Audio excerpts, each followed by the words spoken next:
Recording in progress. All right, all right, all right, all right. What's going on? What's going on, everyone? This is me. This is Fight Fire with Truth. This is part two of Fight Fire with Truth. And tonight, we're in the night between the first day of the week and between the second day of the week, which is the day was September 7th, 2025. And we're in the night now, going into the eighth day, which is tomorrow. Supposed to be blood moon tonight. It was either the seventh or tonight. So it might be a blood moon tonight or it was last night, but either or, we're in that time. But other than that, right now we're speaking on I was speaking yesterday, let me put it like this. I was speaking yesterday on David flees from Saul. And David fleeing from Saul in chapter 21, 22, and 23, as David was fleeing from Saul, David went to the priest at Nob. He went to the priest there, and there, when he went there, he lied and was saying that Saul told him to go there and do some business, but he didn't tell nobody to know what the business was. So he needed to come there. Can you give him 5 loaves of bread or just some bread or whatever you may have, since I'm on my way doing what I'm doing? And do you have any weapons here? I don't have any weapons. He sent me. I was up in haste, so I made a move. And the priest gave him Goliath's sword. He said, "That's nothing like that. Yeah, give that to me." And he said, he gave him some bread, and he inquired of the Creator for him. So what ended up happening is the priest didn't know that Saul was looking for David to kill David, because Saul was jealous of David, because it was the ladies when they sung, Saul killed his 1,000 and David his 10,000 after David killed Goliath. Saul had an evil spirit upon him from the Creator, and he was jealous of David from that point on, after he killed Goliath. So from that point on, he had a jealous spirit on him, evil spirit, jealous spirit. He wanted to kill David for whatever reason, that was the reason he was jealous of him, and he was scared he was going to take the kingdom. So in part one, I kind of shared a lot of that, but the main reason why I'm calling this the Curse of Eli is because those priests that died was of the house of Eli.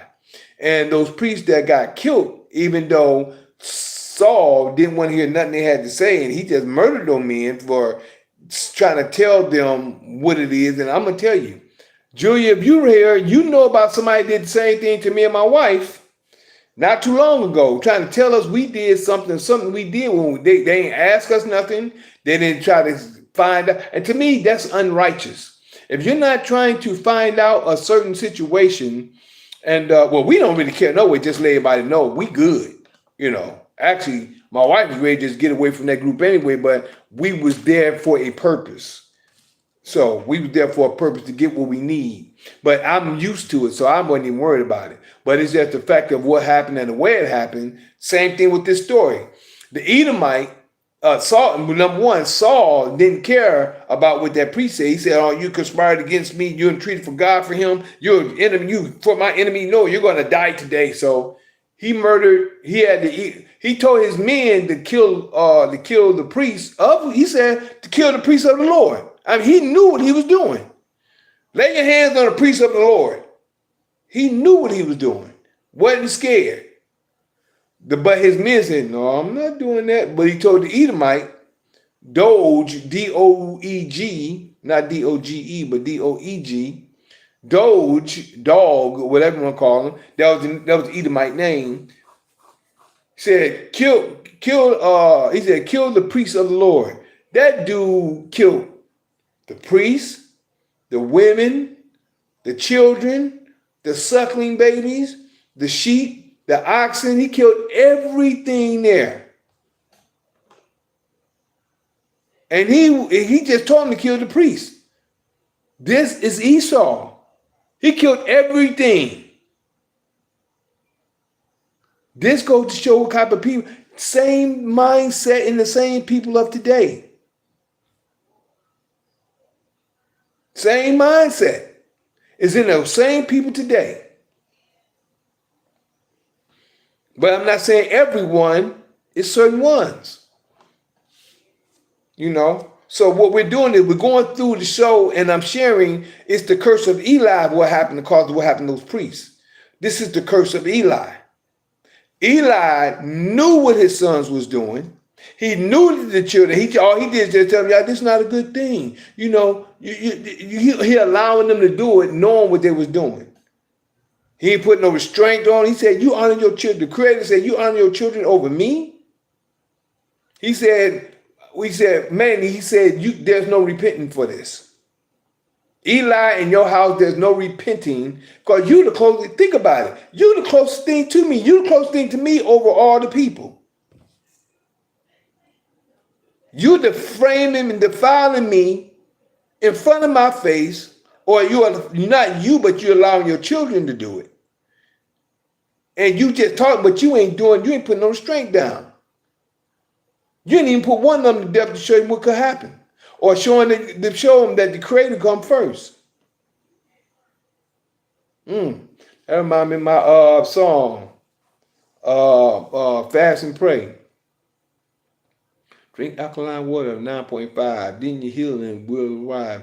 Imagine leaving your children your life. As a matter of fact, even your wife. This is the thing we must do to prove that we're true. The Almighty will see you through, and that's straight from me to you, right? You got to forsake everything for the Creator, and especially he was in the priest's office, and he knew that the Creator. He knew the Creator, but he allowed his son to do what they want to do. So this came up, and just for a recap on that, if you go to Samuel chapter 2, Samuel chapter 2, verse 27. The whole chapter 2, starting at verse 12, talking about the sons of Eli. Then it talks about when at verse 22, when he talked to Eli from 22 through 25. And then 27, a man of Yah, which is a prophet, came to Eli, verse 27 through 34? Through 34. And this is going to be the sign in 34. And this shall be the sign unto thee that shall come upon thy two sons, Hophni and Phinehas of Phinehas. In one day they shall die, both of them in one day. Both of them going to die. But all three of them died, if y'all know the story. So now, we went from there, and then from there we went into went to chapter 3, verse 10 through 14, right? Really, verse 10 all the way through. We read all that through, showing the difference. And Samuel, and what Samuel, the Creator spoke to Samuel and told him what will happen. And he said that right here, verse 14, it says, and therefore I have sworn unto the house of Eli that the iniquity of Eli's house shall not be purged. You mean you can't be forgiven with sacrifices nor with offerings forever. You can't be purged for that. There's his whole house. He put a curse upon his whole seed, right? So that's when Samuel, then Samuel told him what he said, don't hide it from me. So in verse 18 it says, and Samuel told him everything, chapter 3, verse 18 of 1 Samuel. And Samuel told him every whit, and hid nothing from him. And he said, it is Yah's. It is the Lord, it is Yah. Let him do what seems him good. And Samuel grew, and that when you talk about Samuel from that point on. Now we're going into chapter 3. And when he talked about Israel defeated by the Philistines, right? Verse 3 is a key verse here. See, it says, and when the people were come into the camp, the elders of Israel said, wherefore have Yah smitten us today before the Philistines? Let us fetch the ark of the covenant of Yah out of Shiloh unto us, that when it, now you know what made a clear cut caption on that? This guy, his name is Kim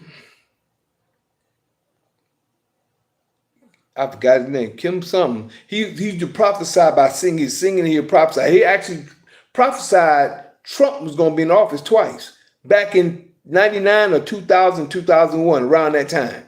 My wife, she knew of him. I didn't know it long before I got back to Detroit and understood or knew anything about Kim Clement, I think his name is. Kim Clement. And he did a prophecy, and he was singing prophecy. He prophesied about Trump coming into office. All right, what's going on with you, YouTube? The death of Eli. And there ran a man of Benjamin out of the army and came to Shiloh the same day with his clothes rent and with earth upon his head. And when he came, Eli sat upon the seat by the wayside, watching, for his heart trembled for the ark of Yah. He trembled for the ark of Yah.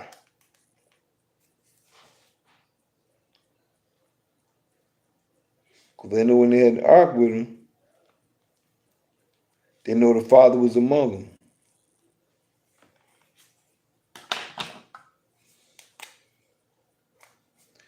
He trembled for the ark of Yah.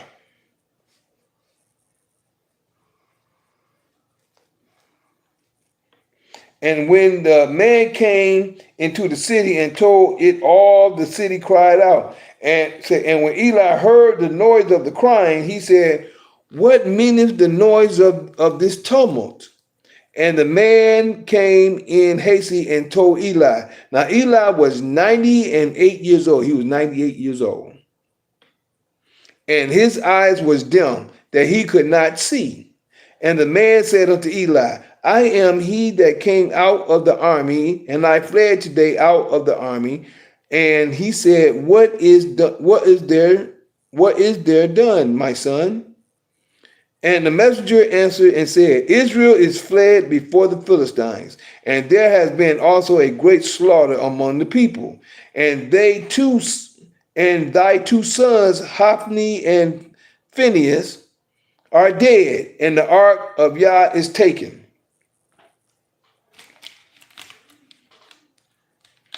That was the young man said.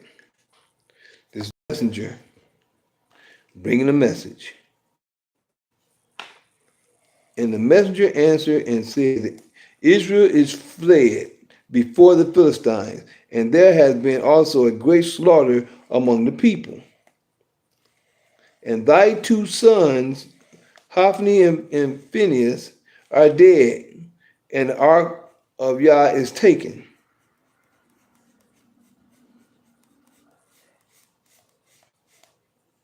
And it came to pass, when he made mention of the ark of Yah, he fell from off the seat backwards by the side of the gate, and his neck brake, and he died. For he was an old man and heavy, and he had judged Israel 40 years. That was Eli. See, that will happen to Eli. This is the curse of Eli. But the curse goes on. Check it out. From the end of this point right here. And it came to pass, verse 18. And it came to pass when he made mention of the ark of Yah that he fell from off the seat backwards by the side of the gate, and his neck brake, and he died. For he was an old man and heavy, and had judged Israel 40 years. And his daughter-in-law, Phinehas' wife, was with child, near to be delivered. And when she heard the tidings that the ark of God was taken, and that her father-in-law and her husband were dead, she bowed herself and travailed, and her pains came upon her. And upon death, the women that stood by her said, for thou hast borne a son. But she answered not. She passed. Neither did she regard it. And she named the child Ichabod. I said that too. I said it before.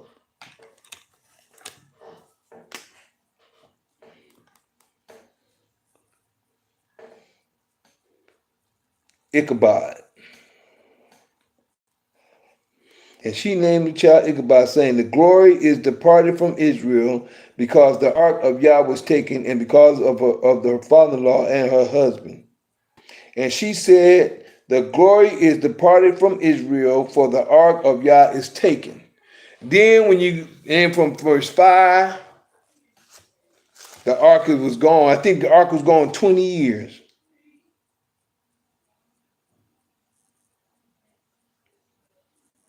And the ark of Yah was in the country of the Philistines 7 months at that time.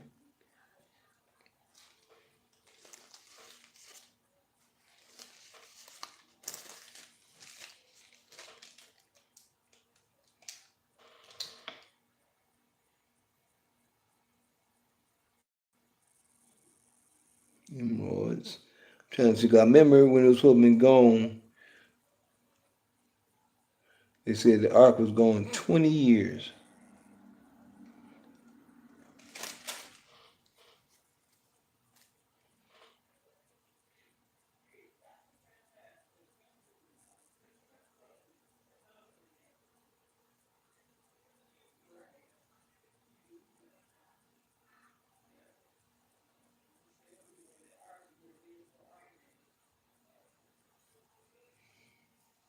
And the Philistines heard the children of Israel.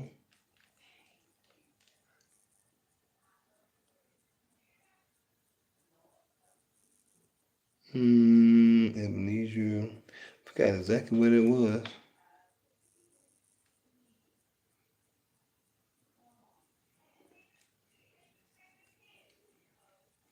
Well, ain't what I'm looking for, but I was just looking for it. I'm gonna come across it. I forgot exactly where it was, but I know it was gone 20 years. And see, at this time, Ichabod had to grow up. Where's right here, 21. Chapter 4, 1 Samuel 4 and 21 is when this law right here is from, and it came to pass when he made mention of the ark.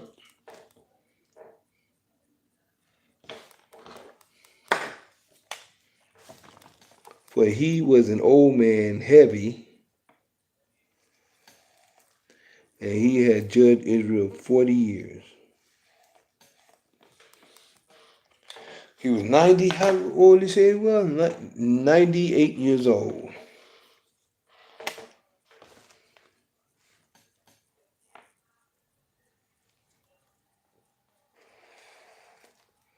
Yeah, it came to pass when he made mention of the ark of Yah, fell from the sea backwards. And his daughter-in-law, Phinehas' wife, was with child, near to be delivered. And when she heard the tidings that the ark of Yah was taken, that her father-in-law and her husband were dead, both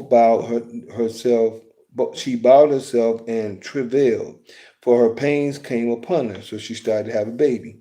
And about the time of her death, the woman that stood by her said unto her, fear not, for thou hast borne a son. But she answered not, neither did she regard it. She couldn't even, I guess when she had the baby, she was gone. She couldn't even answer it or, oh, I got a boy. Or she never even regarded it because she was flat out, like she was gone. And about the time of her death, the women that stood by her said, fear not, for thou hast borne a son. But she answereth not, neither did she regard it. And she named the child Ichabod, saying, the glory is departed from Israel, because the ark of Yah was taken,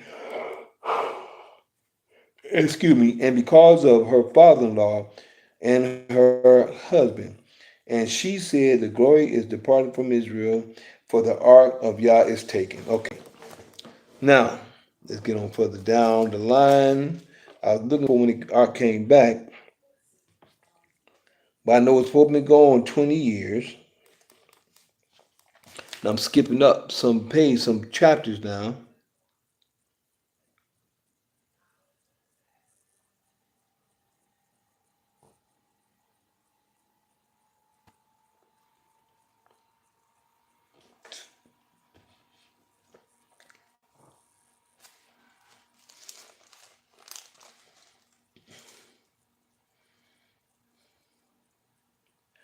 Oh, brought it to the house of Abinadab. And the men, chapter 7, it says, and the men of Kirjath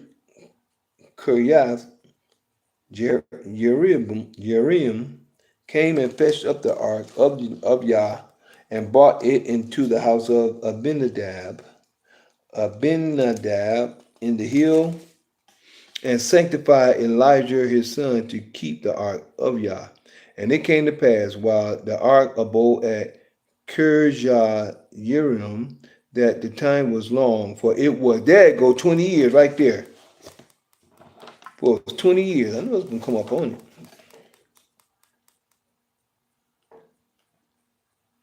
So Ichabod was 20 years old at this time.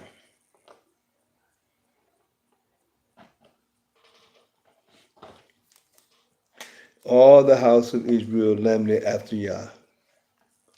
And it came to pass, verse 2, that 1 Samuel 7:2 says, and it came to pass, while the ark abode at Kirjath, that the time was long, for it was 20 years, and all the house of Israel lamented after Yah. Samuel leads Israel to repentance.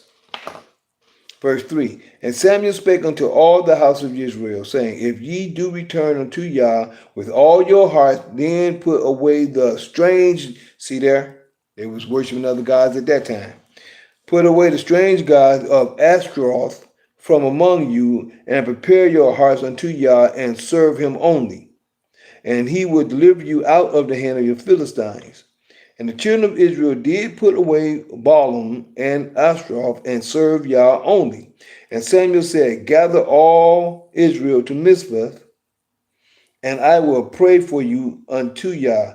And they gathered together at Mizpah, and draw water, and poured it out before Yah, and fasted on that day, and said, there we have sinned against Yah. And Samuel judged the children of Israel in Mizpah.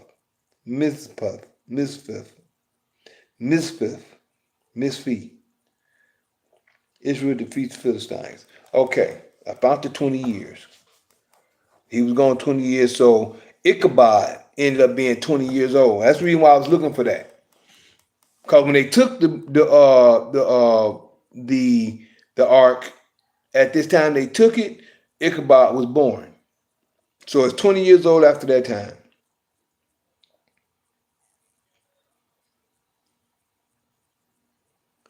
Scamming for a couple of situations here, because Ichabod was the son of Phinehas, and remember there were other priests there. Because remember when Phinehas and his brother wanted to get the priest food, it wasn't just them two. Excuse me. There was other priests of Levi, but Eli's house is Phinehas, Hophni, or whatever his name is, and Eli. So whatever their wives was the ones to have the seed from them, which was Ichabod, which is the next one that came from him. So I'm trying to figure out. I'm gonna get back up here I remember seeing Ichabod coming down the line, and the sons walked not in. Samuel made sons to judge. Samuel makes his sons to judge. And it came to pass when Samuel was old that he made his sons. Okay, this is Samuel right here in chapter 8. And it came to pass when Samuel was old that he made his sons judges over Israel. Now the name of his first was Joel, Joel, and the name of the second Abia. They were judges in Beersheba, and his sons walked not in his ways, but turned aside after lucre and took bribes. See, they took lucre and took bribes and perverted judgments. Compared to, I won't say right or wrong, But compared to sleeping with other people's wives or sleeping with the women in the church or in the temple, uh, eating raw flesh. Now I don't know what is better or wrong or whatever, but I'm just saying this is what was going on. They took bribes and they perverted judgment, and they went after money. They was greedy for money, which a lot of these preachers is today, aren't they? Israel seeks for a king. Now this is when the people are asking for a king. So now this is chapter 8. Samuel, he making his children judges, but now they're doing certain things. They say, well, they ain't judging right now. We want a king. They ain't doing right. They supposed to be taking after you. You old now. And this is where the king come in at. Then all the elders of Israel gathered themselves together and came to Samuel in Ramah. This is 1 Samuel chapter 8, verse 4. Verse 5 now. And said unto him, behold, thou art old, and thy sons walk not in thy ways. See, they let them know. Your son ain't walking like you. They not being honorable. Hold on, excuse me. Your sons are not being honorable. Your sons walk not in thy ways. Now make us a king to judge us like all the other nations. So they want someone that's going to be honorable. But then what happened? Verse 6. But the thing displeased Samuel when they said, give us a king to judge us. And Samuel prayed unto Yah, and Yah said unto Samuel, hearken unto the voice of the people in all that they say unto thee. For they have not rejected thee, but they have rejected me. This is the Creator talking. That I should not reign over them, according to all the works which they have done since the day that I brought them up out of Egypt, even unto this day. So many saying, ever since I brought y'all up out of Egypt, y'all been worshiping other gods. Y'all been doing what you want to do. You know, no matter what I did, y'all said, even when I was gone, when the ark was gone, y'all was turning to other gods, little deities and whatever. Give them what they want. But check it out. The reason I'm calling this the Curse of Eli because I'm still on the son of Phinehas, or shall I say Phineas, on his son, because he's the only one that was from that, far as I know, from that side of the family that had a child and that grew up in the priest's office. That's why I'm going to get back to chapter 22 in a few moments. But right now I'm just reading the timeline coming up to that point. Now, therefore, verse 9. They have rejected, no, verse 7, the end of 7. But they have rejected me that I should not reign over them. Verse 8. According to all the works which they have done since the day that I brought them up out of Egypt, even unto this day, wherewith they have forsaken me and serve other deities, gods, so do they also unto you. Thee. Now, verse 9. Now, therefore, hearken unto their voice, howbeit yet protest solemnly unto them, and show them the manner of the king that shall reign over them. I'm going to tell you what kind of king that's going to reign over you. Verse 10. And Samuel told all the words of Yah unto the people that asked of him a king. And he said, this will be the manner of the king that shall reign over you. He will take your sons and appoint them for himself, for his chariots, and to be his horsemen, and some shall run before his chariots. And he will appoint him captains over thousands and captains over fifties, and will set them to ear his ground, and to reap his harvest, and to make his instruments of war, and instruments of his chariots. And he will take your daughters to be confectionaries, and to be cooks, and to be bakers. And he will take your fields and your vineyards and your olive yards, even the best of them, and give them to his servants. See that? Ooh, hold on. I got the guy reading over here what he said. What he said over here in verse 8, Psalm 22 and 8. That all of you have conspired against me, and there is none that showeth me any me that my son have made a league with the son of Jesse. And there is none of you that is sorry for me, or show of unto me that my son have stirred up my servant against me to lie in wait as it is this day. But I guess what it was over here. Verse 7, it was. I read 8. Then Saul said unto his servant that stood about him, hear now, ye Benjamites, will the son of Jesse give every one of you fields and vineyards, and make you all captains of thousands and captains of hundreds? Man, what did we just say over here in verse 8? In chapter 8? Here we go. Right here in chapter 8. What did it say over here? And he will take your daughters to be confectionaries, and to be cooks, and to be bakers. And he will take your fields and your vineyards and your olive yards and the best of them, and give them to his servants. And he will take the tenth of your seed and of your vineyards, and give it to his officers and to his servants. And he will take your men servants and your maid servants and your goodliest young men and your asses, and put them to his work. He will take the tenth of your sheep, and ye shall be his servants.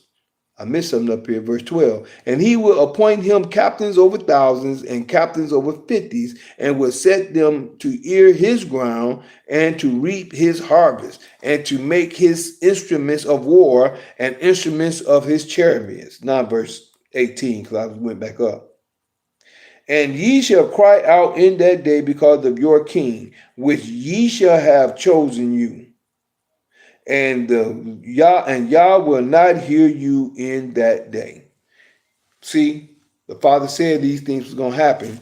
Way over here in Samuel 22 and where was we at? In 7. And Saul said unto his servant that stood about him. See, he's letting them know.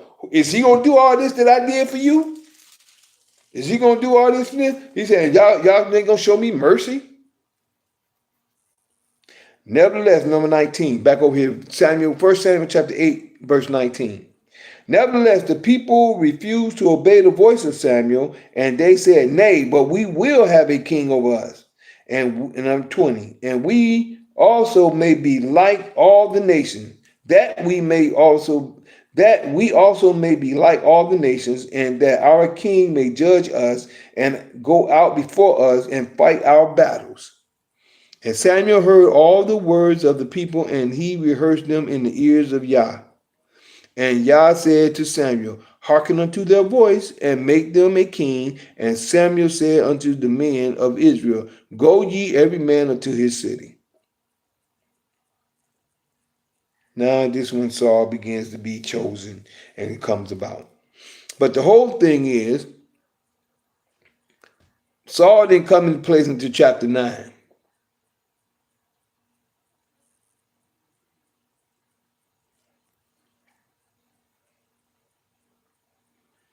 It's all in chapter 9. I'm still looking forward, because before I go over here to 22, back to 22, I'm looking for Ichabod again, because this is 20 years later. Let me come up a little bit. Let me go to the beginning of, hold on.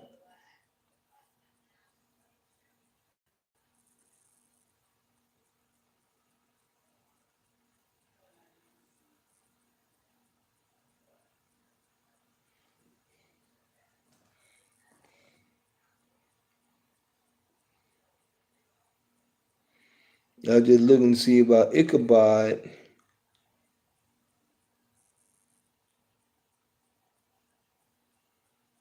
I remember seeing him again. I don't know about underlining his name.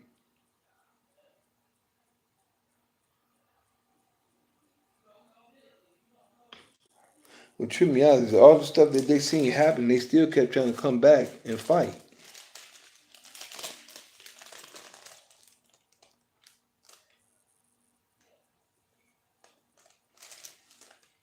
Ichabod. That's a name, though.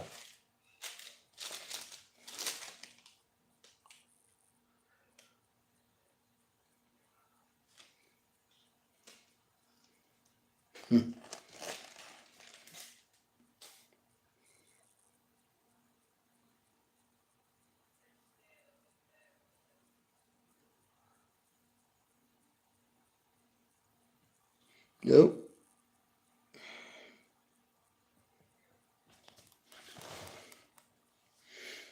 I know I seen Ichabod again, but I don't know. I'm just scanning and scamming through right now. The reason why, 'cause I remember seeing him again around the time.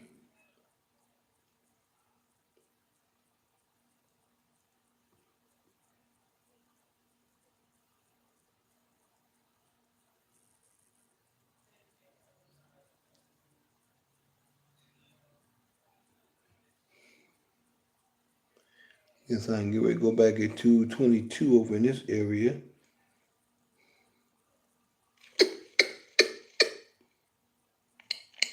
This came to my mind, the reason why that Edomite killed um,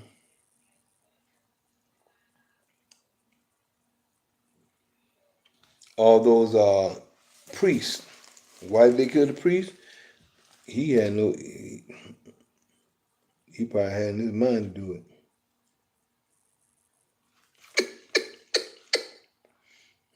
Okay.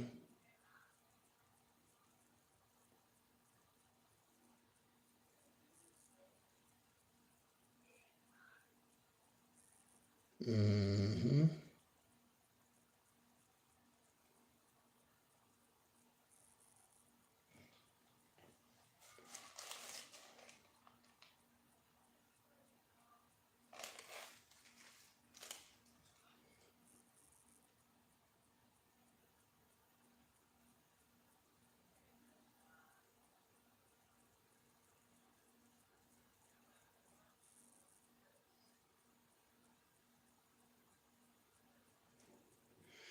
All right.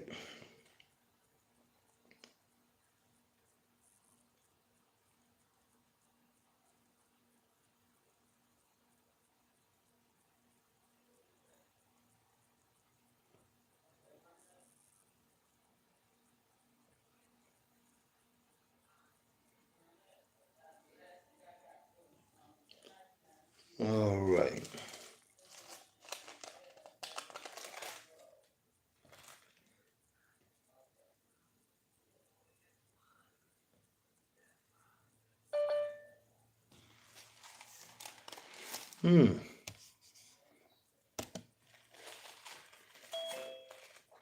What's up, G? How you doing? Glad you can make it in. Huh? Glad you can make it in, bro.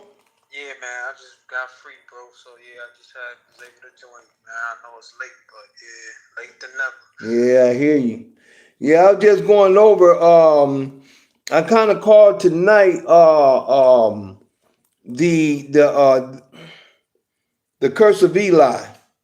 I was going yesterday. I was reading in chapter 21, 22, and 23 when David fleeing from Saul, and then in the time when he was fleeing from Saul, these Edomite, but this Edomite, one Edomite was the chief Edomite, was at the place where the priest was, and David, when he was fleeing from Saul, he went to the priest's office or to the priest and talked to the head priest about giving him about 5 loaves of bread, which I believe that's where they got the story 5 loaves of bread in the New Testament for Jesus. The 5 loaves of bread and some victuals and stuff like that so he can eat. But he said that we don't have any common bread. We have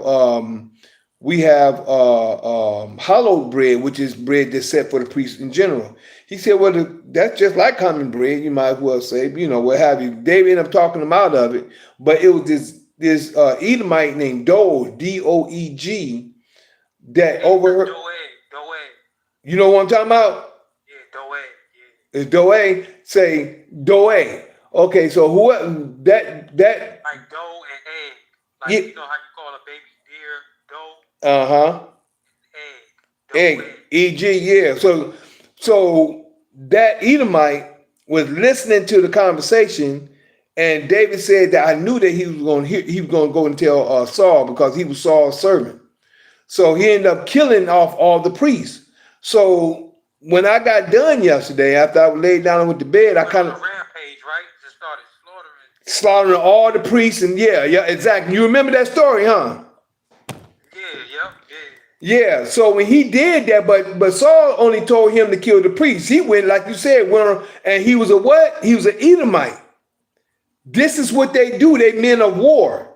So he went and killed everything, but saw him tell him to do all that. But my point of view is that after I laid down yesterday, I thought about it. I said, didn't the creator say, that's why I call this, tonight I'm calling this the Curse of Eli. So I'm going back to show where when the creator had told Eli that by you not correcting your sons and you honoring your sons above me, and they're doing all this stuff in Israel, that means you honor your son above me. So now your house is cursed. Man, he ain't say it, but that's what he did. He cursed Eli's house. And when his two sons died, and Eli died, and then Phineas, when his wife was having the baby, she passed while he was having the baby, but they called the baby Ichabod. And I'm thinking the baby, and I knew it was 20 years later before the ark made it back to the children of Israel. 20 years later. So the Ichabod had to grow up to be 20 years old, but he still was in a priest's office. So he's still young, but I'm just going through facts here to find the certain points because that was still the father's or the creator's prophecy back in, what is it, Samuel chapter 2. Yep. Samuel chapter 2, verse 27 through 30, actually through the end, but really to 34. 27 through 34 was the creator's promise, or really, yeah, that was his curse. A prophet came to Eli and told him everything from verse 27 in chapter 1 Samuel chapter 2, verse 27 through 34. And he told him that, and then the father, the creator, it warned Samuel warns Eli. He told Eli the same thing after the father talked to Samuel in chapter 3, verse 10 through 14. And then in verse 18, Eli said, well, let it seem good. God do what he gonna do because it can't be purged. He said he can't even repent. Eli couldn't even repent. So this is why I got the curse of Eli. This is his curse. And what I'm finding is trying to get down to his seed, because after the two sons died, after they died, and then Eli died in chapter 4. When they died, in verse 21, First Samuel chapter 4, verse 21, it says that the woman had bared the name, they call his name Ichabod. So now Ichabod is the son that I'm looking for now to have grown up 20 years later, which when the ark made it back, and I just found that. Right here in First Samuel chapter 7, verse in chapter 2, in chapter 7, verse 2, when it says, for the ark was gone 20 years, and all the house of Israel lamented after Yah. Then that's when Samuel spake unto all the house of Israel. And then in chapter 8, chapter 8 is when they start asking for a king. So everything is a timeline, and we're walking it down. Yo, I was hearing something about the book of Eli is in the original Apocrypha, right? I don't know. Book of Eli? I don't know. You mean the book of Eli, the movie, or the book of Eli? There's an actual book of Eli, and there's another book called the Gospel of Thomas that someone was telling me to check out. Say that last one again. The Gospel of St. Thomas, or the Gospel of Thomas. Yeah, I heard about Gospel of Thomas. Hold on, my brother. Somebody called me. I got you. I heard of the Gospel of Thomas before though. But Thomas, he was in the New Testament. I don't even know if the Creator even talked to him.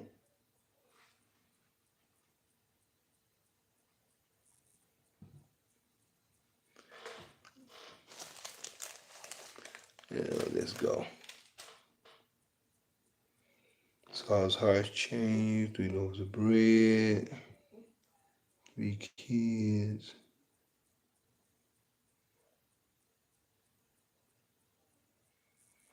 Prophet, spirit. Okay.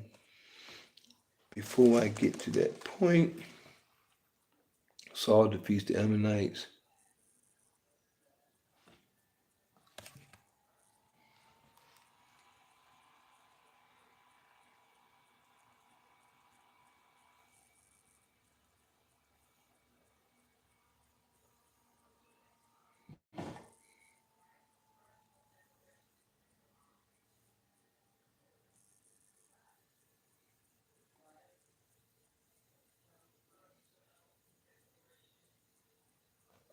I remember seeing Ichabod again after that time.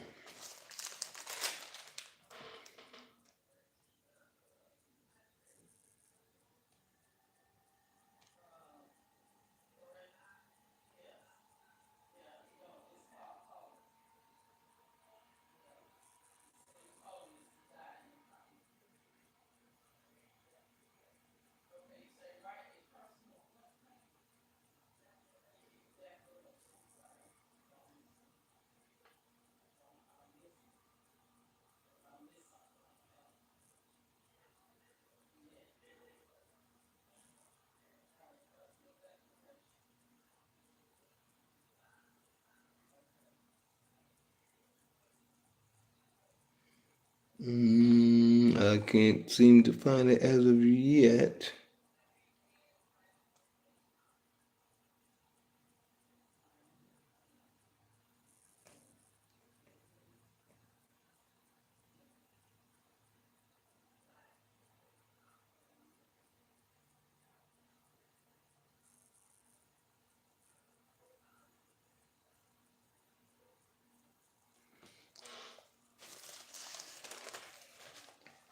I'm just looking for Ichabod before I go back to the latter part.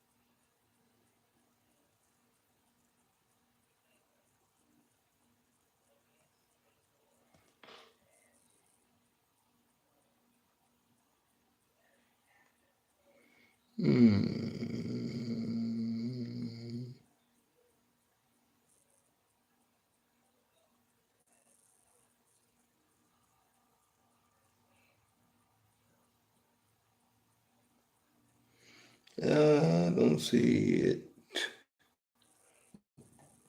at this point. I may have looked over it.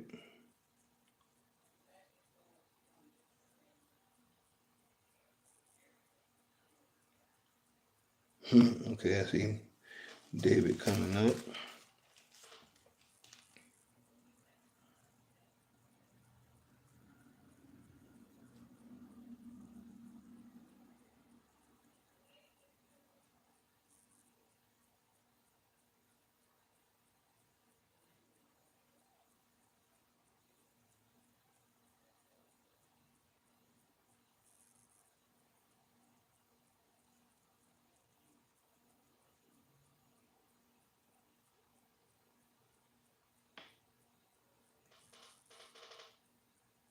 Mm.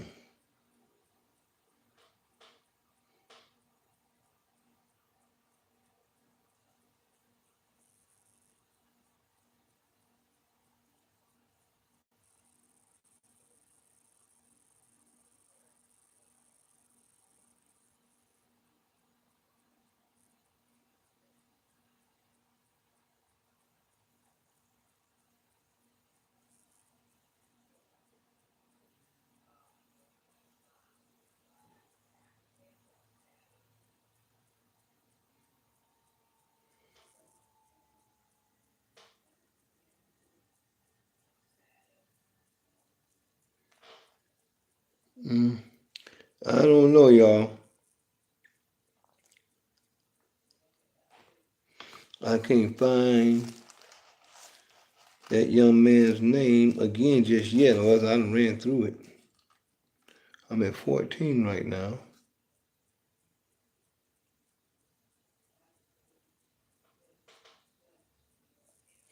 Ichabod, though. Ichabod. Where you at, Ichabod?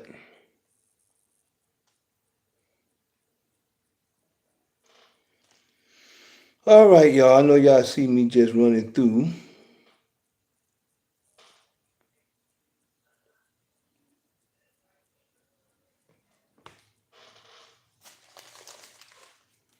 Mm-hmm.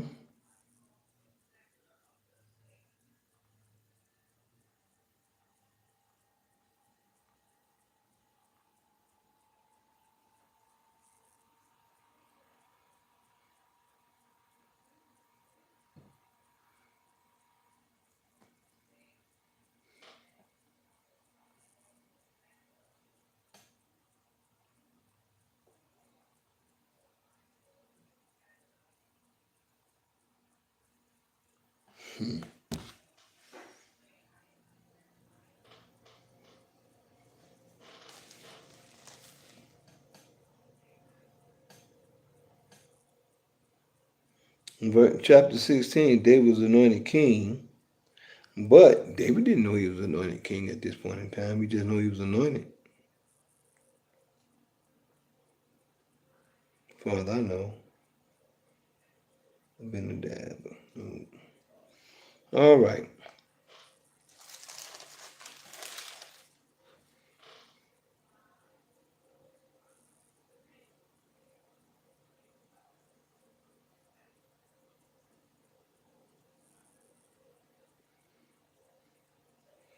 All right, man. I just can't. I remember seeing it, but I don't remember seeing it. I remember seeing it more than once that I can remember. Salute this brother. Okay. Well, I ain't gonna worry about it, y'all. I know I've been sitting up here looking through this most of this time, but I'm gonna go over here where I know I'm supposed to be at right now. Over here, what happened with Doeg? He just told me the name. I don't remember it though. Then David. Now let me give you the key again. I think I read it once, but I get back to it. Right here it says. Then chapter 21.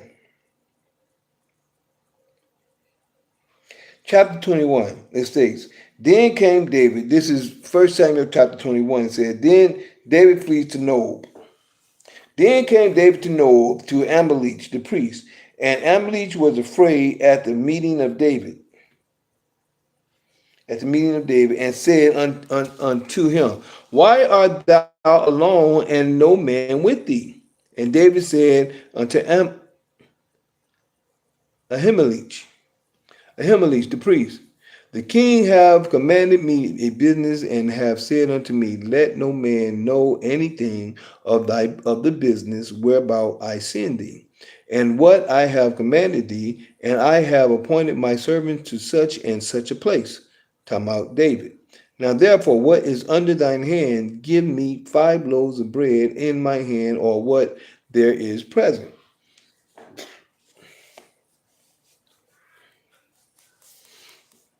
And 4, and the priest answered David and said, There is no common bread under my hand, but there is hallowed bread, if the young men have kept themselves at least from women. And David answered the priest and said unto him, Of a truth, women have been kept from us about these 3 days. That means they ain't had sex in those 3 days. Since I came out, and the 3 days from the new moon, meaning after the fast, because I'm beginning to see supposed to fast at the beginning of the month, which is every new moon we're supposed to fast. Since I came out, and the vessels of the young men are holy, and the bread is in a manner of common. Yea, though it were sanctified this day in the vessel. So the priest gave him hallowed bread, for there was no bread there but the showbread that was taken from before the from Yah to put hot bread in the day when it was taken away. Now a certain man, this is the one who killed off all the priests, 85 of them. Now a certain man, verse 7, chapter 21, verse 7. Now a certain man of the service of Saul was there that day, detained before Yah. See, he's detained before Yah. And I was wondering, when I seen that, I knew that was detained was there for a reason. He said before Yah. It was detained. He was holding there for a reason.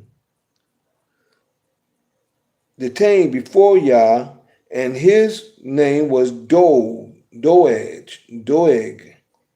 an Edomite, the chiefest of the herdmen that belongeth to Saul. Verse 8. And David said unto Ahimelech, and is there not under thine hand spear or sword? For I have neither brought my sword nor my weapons with me, because the king's business require haste. See, yeah, haste try to get him. And the priest said, the sword of Goliath the Philistine, whom thou slewest in the valley of Elah. Behold, it is here wrapped in the cloth behind the ephod. If thou wilt take that, take it. For there is no other save that here. And David said, there is none like that. Give it me. Give it to me. David flees from Gath. So now he's going to leave from there and go to Gath, and he's going to play a madman for a minute. Then chapter 22, David flees from Adullam. So he flees from this place.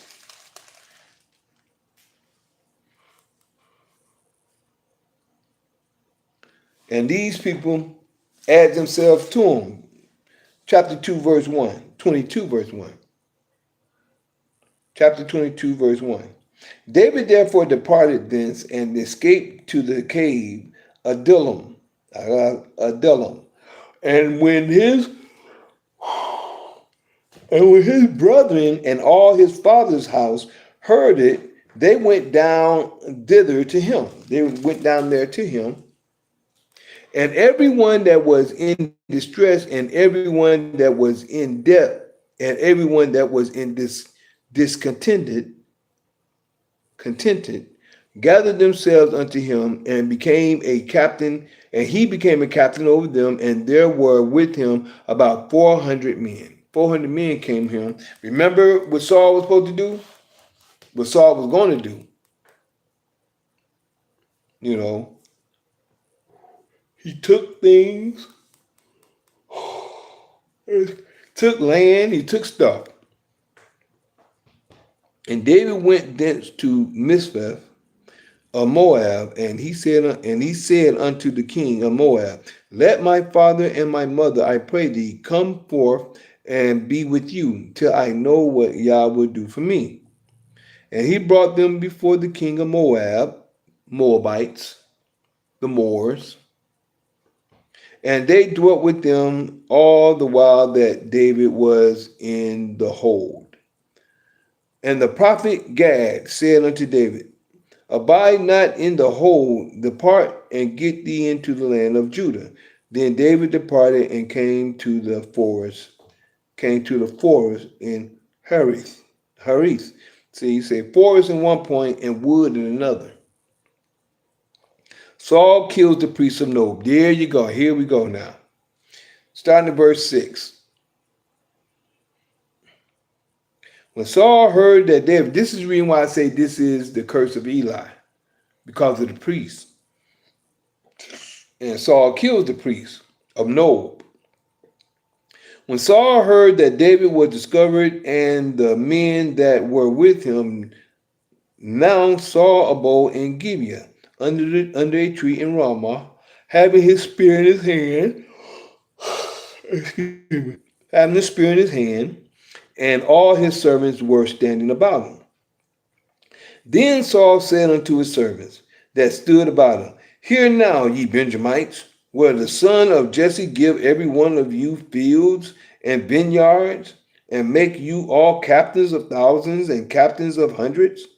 That all of you have conspired against me, and there is none that showeth me that my son has made a league with the son of Jesse. And there is none of you that is sorry for me, or showeth unto me that my son hath stirred up my servants against me, to lie in wait as at this day. Then answered the Edomite, which was set over the servants of Saul, and said, I saw the son of Jesse coming to Moab, to Ahimelech, Ahimelech, the son of Athub, and he inquired of Yah for him, and gave him victuals, and gave him the sword of Goliath the Philistine. He told that to Saul. Then the king sent to call Ahimelech and the priest, the son of Athub, and all of his fathers, Athub, a son of Athub, I'm just going to say it like that, and all the fathers' house of the priests that were at Nob, and they came all of them to the king. And Saul said, Hear now, thou son of Athub. And he answered, Here am I, my lord. And Saul said unto him, Why have ye conspired against me, thou and the son of Jesse, in that thou hast given him bread and a sword, and that inquired of Yah for him, that he should rise against me and lie in wait as at this day? Then Ahimelech answered the king and said, And who is so faithful among all thy servants as David? Who is so faithful among all your servants as David, which is the king's son-in-law, which is your son-in-law, and go up at thy bidding, and is honorable in thine house. He's honorable to you. Did I then begin to inquire of Yah for him? Be it far from me. Let not the king impute anything unto his servant, nor to all the house of my father, for thy servant knew nothing of all this, less or more. And king, which is Saul, and the king said, Thou shalt surely die, Ahimelech, thou and all thy father's house. And the king said unto the footmen that stood about him, Turn and slay the priests of Yah. I couldn't even see how he could just say that, come out of his mouth. Slay the priests of Yah, because their hand also is with David, and because they knew when he fled and did not show it to me. How they gonna know? They didn't know. But the servants of the king would not put forth their hand to fall upon the priests of Yah. And the king said to Doeg, Turn thou and fall upon the priests, and Doeg, whatever. The Edomite turned, and he fell upon the priests, and slew on that day 85 persons. 85 people.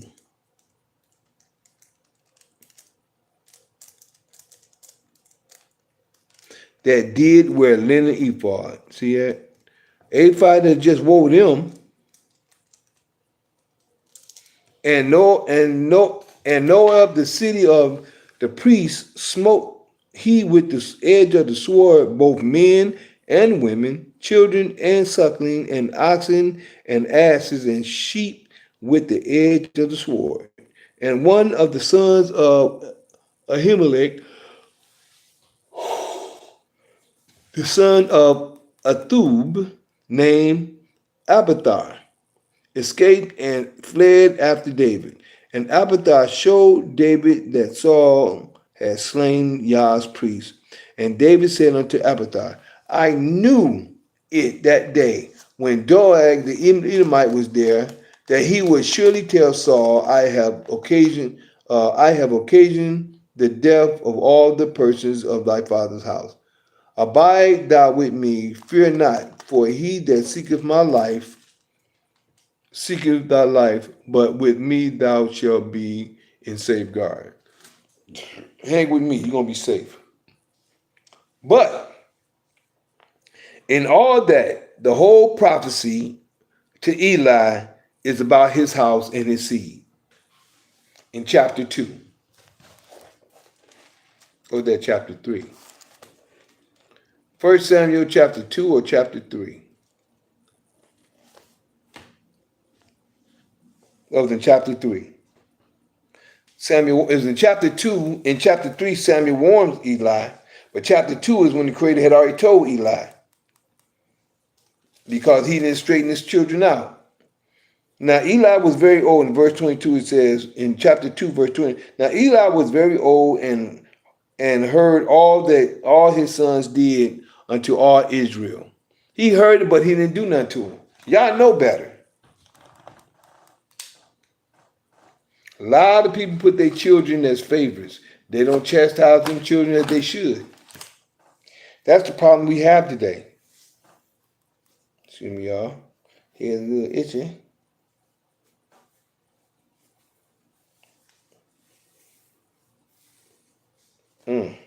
Excuse me there. Slipped up. So as I was saying, chapter 2, starting at verse 12, give you the keys and the points.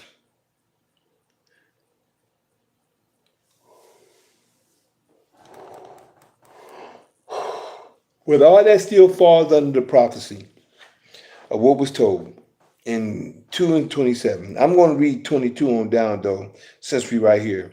I call this the Curse of Eli, and it goes like this. Now, Eli was very old. Verse 22. Chapter 2, verse 22. 2:22. Now, Eli was very old, and heard all that his sons did unto all Israel, and how they lay with the women that assembled at the door of the tabernacle of the congregation. And he said unto them, why do ye such things? For, so he's going to ask them, why you do such things? For I hear of your evil dealings by all this people. Nay, my sons, for it is no good report that I hear. Ye make Yah's people to transgress, shall I say. If one man sin against another, the judge shall judge him. But if a man sin against Yah, who shall entreat for him? Notwithstanding, they hearken not unto the voice of their father, because Yah would slay them. And that's what he's supposed to do. He's supposed to chastise them and got their butt straight. But he didn't. 26. And the children of Samuel grew, and the child Samuel grew on and was in favor both with Yah and also with men. 27. And there came a man, he write 27 on through to 20 what? We'll get there in a minute. To 31, I think. And there came a man of Yah unto Eli and said unto him, thus saith Yah, did I plainly appear unto the house of thy father, which they were in when they were in Egypt, in Pharaoh's house? And did I choose him out of all the tribes of Israel to be my priest, to offer upon mine altar, to burn incense, to wear an ephod before me? And did I give unto the house of thy father all the offerings made by fire of the children of Israel? Wherefore kick ye at my sacrifice and at mine offering, which I have commanded in my habitation, and honorest thy sons above me? See, you honor your sons above me, to make yourself fat with the chiefest of all the offerings of Israel, my people. Wherefore, Yah, Father of Israel, saith, I said indeed that thy house and the house of thy father should walk before me forever. But now Yah said, be it far from me. Nope, not just y'all. For them that honor me, I will honor. That's going to be the key. You that honor me, if you priest, you don't honor me, I'm not going to honor you. You're going to be lightly esteemed. But that you honor me, I'm going to honor you. And they that despise me shall be lightly esteemed. Behold, the days come that I will cut off thine arm and the arm of thy father. You see that? Cut off Israel.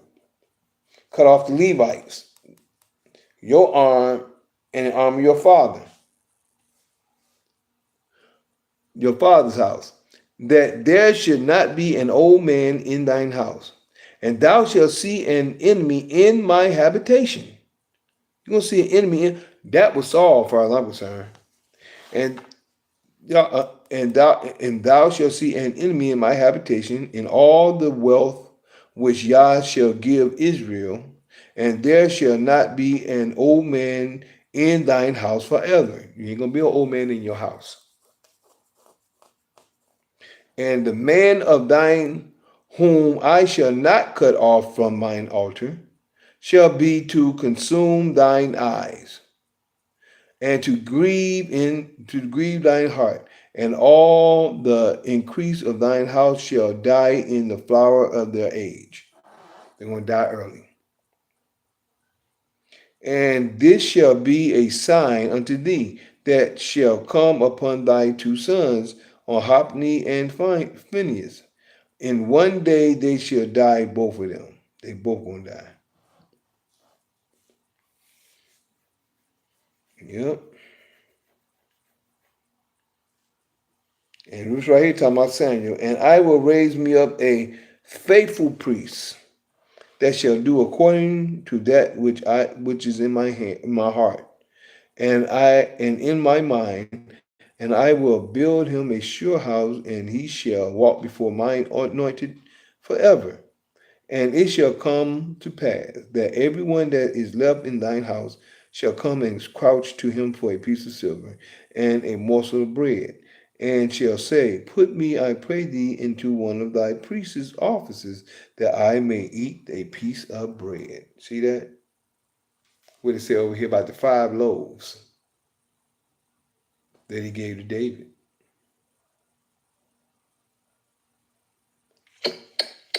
Well, I guess we're going to call it quits for right now.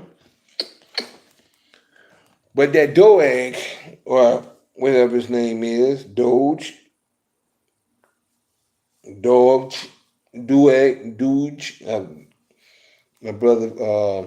brother G just told me the name. Forgot it just that quick. But other than that, that's why I think that curse was upon them for, because of that, and that's why the Creator had him. Yeah, Doeg. Doeg. Okay, there you go. Doeg. There you go. Yeah, E-G. It's not 2 E's though. Yeah, I like that. Okay, I got you. Yeah, so I'm looking at it where what happened is that that is the curse that caused them to happen to them, because when they said that it had him over here, when it said it had him, the father, right here, it said, now a certain man, this is right here in 21:7. Now a certain man of the servant of Saul was there that day, detained before Yah. See, he was detained before Yah. That his name was Doeg. I like that. Yeah, Doeg, the Edomite, the chiefest of the herdmen that belongeth to Saul.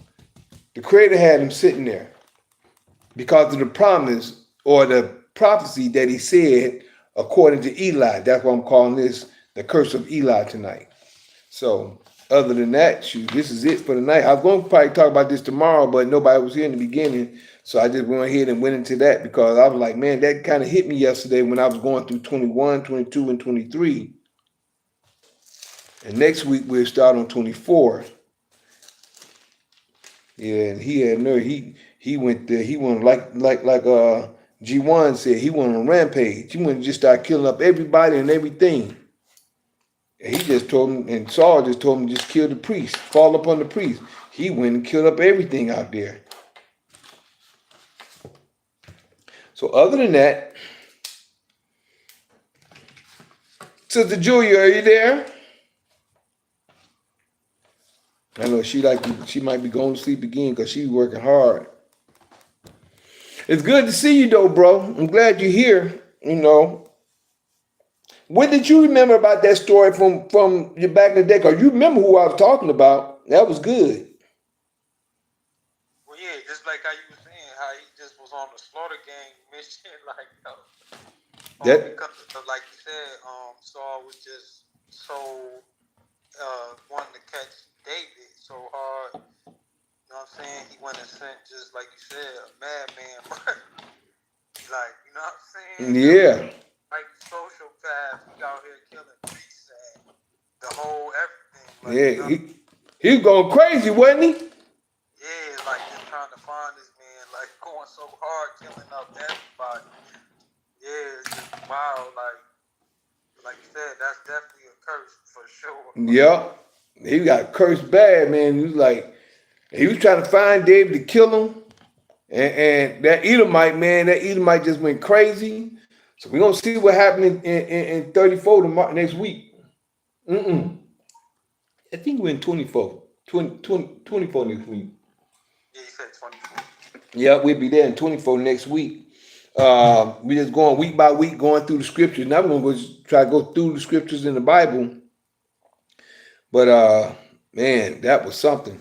And it's a lot of these stories I remembered. Some of them I haven't been uh upon or around. A lot of, like, some I remember on and some I remember off. Cause we just go through the Bible and we used to study this way as well. But it's been a while since I've been in it the way I'm in it now, going back through it. But the keys is I know what I know when it comes to that New Testament and the growth that I've come to know. And in that growth, you can start to see, when you look at these stories, you can start to see how they cut and paste from these stories and put them in the New Testament. And then you can start seeing the timeline on certain things as well and say, okay. But a lot of people just go with belief and what's been taught instead of going by what they know. Well, yeah, it's about critical thinking. You got to learn how to think for yourself, not what they want you to believe or There what you they go. tell you. You know, because everybody has their own reasons for wanting you to think this or that, or that's a form of power. If I can get you to believe this, or not even question something, or you know what I mean. Yep. Exactly. It's about learning for your own self. You know what I mean, so that you can see clearly with your own two eyes, and be in tune with yourself, what the truth is. You know what I mean? That's So true.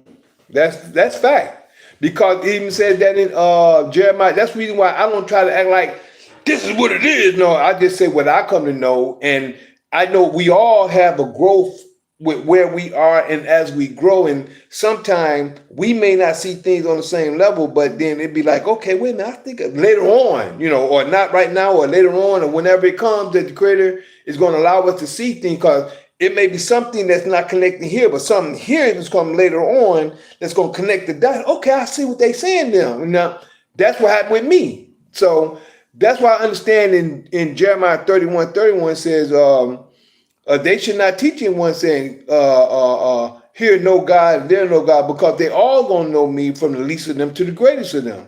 So I already understand that people that's for the Creator is going to catch on the way that they need to catch on.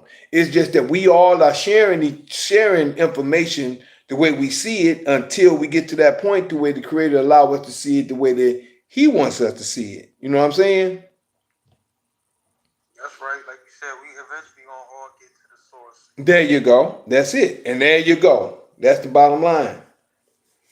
So that's why I try to be like, I ask questions and see what another person is at, and see what cause we all, it's each one teach one. Each one teach one, and we all gonna come to know. Because we all grow, and we may do something maybe not similar to the same, no different than one hand do something different than the other hand. One hand has to hold while the other hand do. You know what I'm saying? So But even when you make a mistake or do something wrong, it's all to make you better. there you go. They say what doesn't kill you makes you stronger. So There it's you like go. make a mistake when you do the things that you're not supposed to do. You learn what to do and how to be better from doing There you go. going through bad times or being a bad person or being all of these different things. They help you learn and become Who better you are. anyway. So there is no one has the answer for you. Only you in the source, like I said, eventually you will guide yourself back to the source from which you came. That's fact. So that's what it's important, like you said, to always be open minded, to let yourself, take it easy, and don't worry too much about trying to be.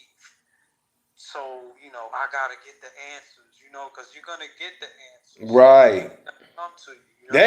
That was it. I was thinking it's gonna come to you. Right. Exactly. Like as long as you're willing to ask the question, that means you already halfway there. That's fact. Looking, you halfway there to the answers. But yeah, man, appreciate you, bro. I appreciate you, brother. I'm glad you came on in. Like I said, I didn't know what I was gonna speak on tonight, but that was kind of on my mind about that Ichabod. Ichabod was the child that came, the child that came after Phineas. I say Phinehas, but Phineas, Eli's wife, after him and his brother passed, and then Eli passed. Then Phineas' wife, she had the baby.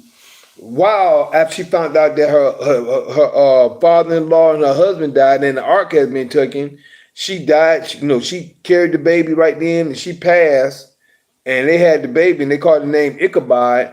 And and then I know when the ark had been gone from Jerusalem, or from the Hebrew Israelites, for 20 years when they made it back. So he was born the day that the ark was taken. When the ark came back, he was 20. And I know he was still of the priesthood. He was probably still of the priesthood.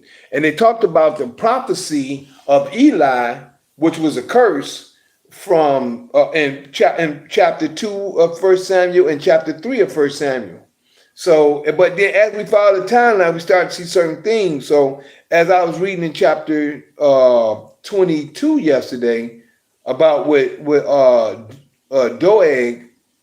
Doeg had did, I didn't think about that until I laid down. After I got off, I laid down and I was like, man, didn't the Creator prophesy something against Eli and his household? And then I forgot. Um, I've been trying to think of the names. One of the priests, the head priest, got killed by Doeg and the rest of them. And I'm thinking that Ichabod had to be a part of that family because of what the Creator said. So it was just, I was trying to put two and two together. I still didn't find his name in there, but I was trying to put the two and two together to see what may have happened. But I still think he was a part of that, but I couldn't prove it. I like to prove when I'm talking about it, what I'm seeing. So I just wanted to go back to that point to see, and that's why it still was a curse of Eli. It was still a curse of Eli. But other than that, I am that Mika. Connected, so they all happen as a cause and a effect in order for There you go. source to have the outcome that was planned. You know what I mean? So even like all these things, they might seem like it went astray or went out of order, but everything is in divine order. There you go. You're right. Cause when I used to talk about when I get into Daniel chapter 2, when it talks about the Father has set up a kingdom. When I see that point, I think it's in chapter 2. Yeah, in chapter 2, I think around 45, 44, 45. The Father has set up a kingdom in all these kingdoms in the time of Babylon, the Medes and the Persian, the Greek and Roman Empire. He set up the kingdom first in Babylon, starting with Abraham, all the way down to what we get in the feet of that statue, of the gold, of the silver and the clay. The kingdom was set up where Abraham did, all the way to where we at today. So the kingdom is set up. We just got to recognize it for what it is. That's a fact, my brother, for real. Yeah. So building with each other, you know what I mean? You will come to see these things. So, yep. Man, looking forward to the next build. That's true, bro. You gonna be ready for Tuesday? Tuesday, yeah, indeed. Always, you know what I mean? Monday, Tuesday, striving to always be in present. I got you. I updated the that though, you know what? I still I download the NDA and all of that, send it back and everything. So yeah, I still got to do all of that type Yeah, stuff. I got it where on your email, when you go to your email and look at that, when you pull all the way up, you can actually print it out. You can actually print it out. So I put it in there where you can get it in email as well as in your Google Calendar. So I got it in there now where you can just go ahead and you can pull it out from there.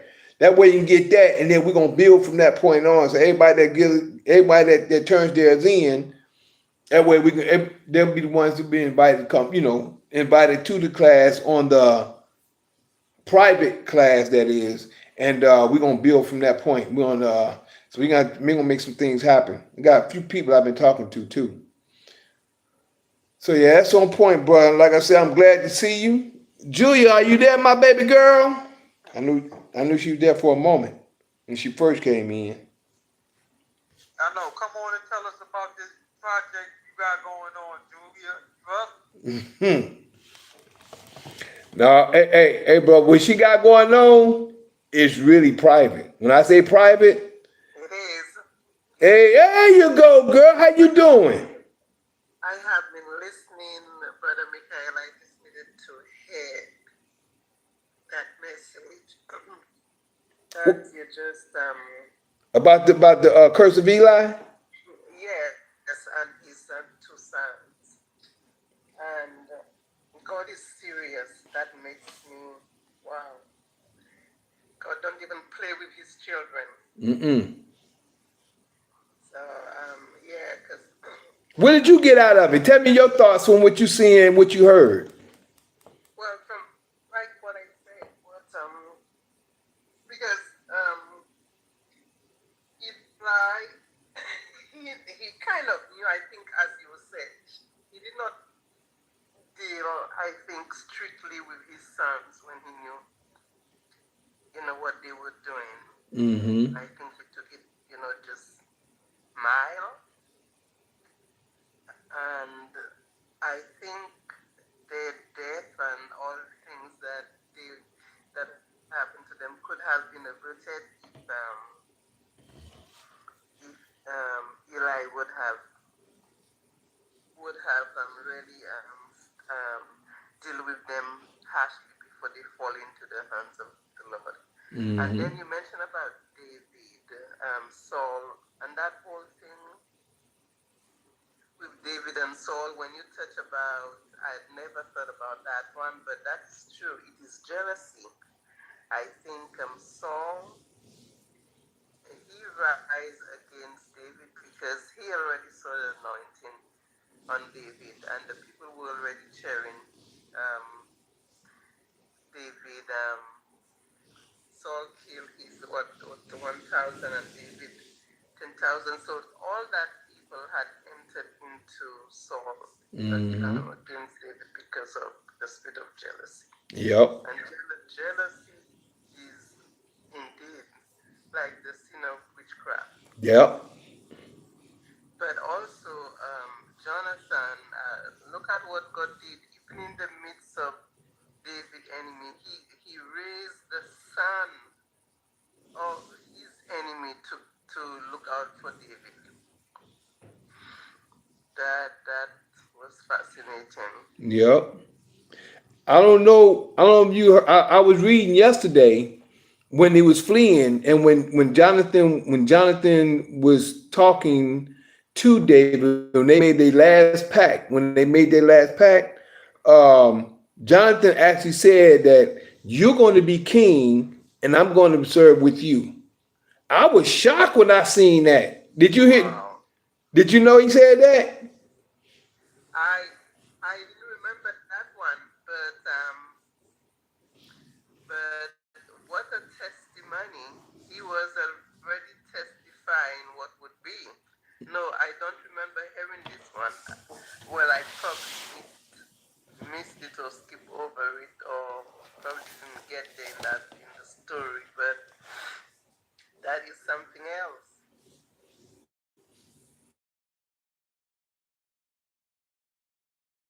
Through many means when the child of God is being pursued. I think I'm right here at it. Hold on, let me see if I'm right here. I think it's right here at 1 Samuel chapter 23. 1 Samuel 23. I'm starting at verse 15. I'm starting at verse 15. I think it's right here at 23 and 16, 17, or 18. One of the other. I got it kind of written down. It says 15 said, and David saw that Saul was come out to seek his life, and David was in the wilderness of Ziph in a wood. In 16, and Jonathan, Saul's son, arose and went to David in the wood and strengthened his hand in Yah. 17, and he said unto him, fear not, for the hand of Saul my father shall not find thee, and thou shalt be king. Here you go right here. And thou shalt be king over Israel, and I shall be next unto thee. You see that? He telling him when he was supposed to be king. He said, and thou shalt be king over Israel. It's 12 o'clock. It says, and thou shalt be king over Israel, and I shall be next unto thee. And that also Saul my father knoweth. And they too made a covenant before Yah, and David abode in the wood, and Jonathan went to his house. So he left at that time. Ain't that something? And he know that but check this out. When you look at, I read it, that was last week. Last week I read it, 1 Samuel chapter 20, verse 31. This is the reason why he wanted to kill David, not only because of jealousy, but this is his main reason.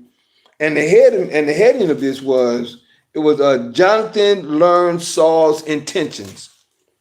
And this is his real intentions in 1 Samuel 20 and 31. It says, for as long as the son of Jesse liveth upon the ground, thou shalt not be established. This is when Saul, he actually threw the javelin at Jonathan.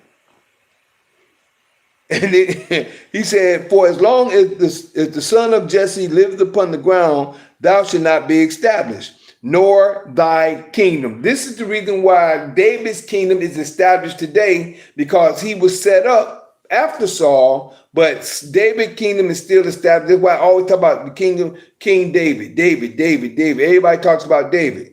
Saul's kingdom is gone. And this is what Saul was trying to preserve. Said, as long as the son of Jesse liveth upon the ground, thou shalt not be established, nor thy kingdom. Wherefore now send and fetch him unto me, for he shall surely die. That's the reason why. That's in 1 Samuel 20, verse 31. But over here is where in 23, verse 17, it says, and he said unto him, fear not, for the hand of Saul my father shall not find thee. And thou shalt be king over Israel, and I shall be next unto thee. And that also Saul my father knoweth. And they two made a covenant before Yah, and David abode in the woods, and Jonathan went to his house. And that right there is the key. Well, I'm saying, I like to say keys, but the key of a lot of things. But Jonathan mainly said it himself. You're going to be king. Thou should be king, and I'm going to be with you. I'll be under you.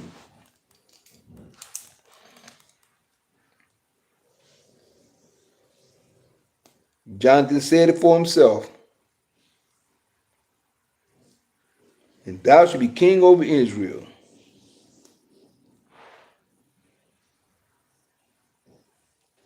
He might didn't care nothing about that anyway. I just like living a good life. I like just being free, living good. Don't make no sense. I don't have to be in charge. Some people don't have to be in charge. You got a lot of people, I want to be king. I'm the king. I'm this and that. Just to say I am. You don't have to be all that. Just be the good, just be the person you are and do what you do. If you can help people, there you go. You're the king of who you are. So what you thought about that, Miss Julia? Miss Lady, are you there?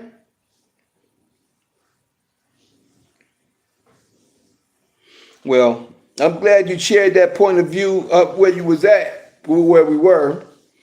I'm glad my boy G1 came back in, shared some info. And let's hope we all get information because we all got to grow in this knowledge and see. This is history.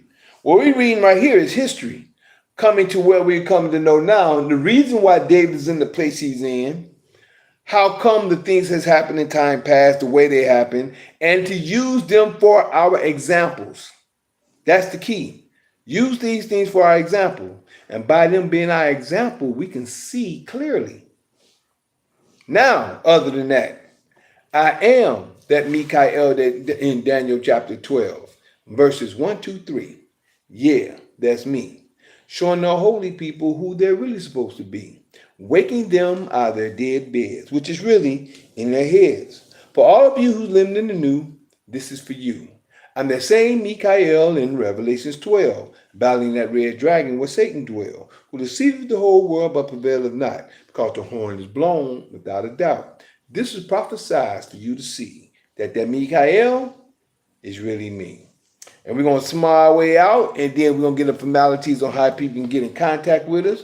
I'm just glad that my peeps came in tonight, Miss Julia, and also my man G1, and anybody else that came in to watch on the sideline or just came in just to see and conversate with where they could, where they are. Other than that, Shema Yisrael Adonai Eloheinu Adonai Echad Baruch Shekebo Vakuto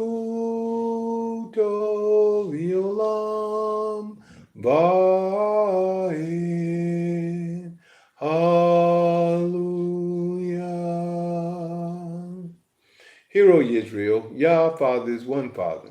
Blessed be thy glorious kingdom forever and ever. Hallelujah.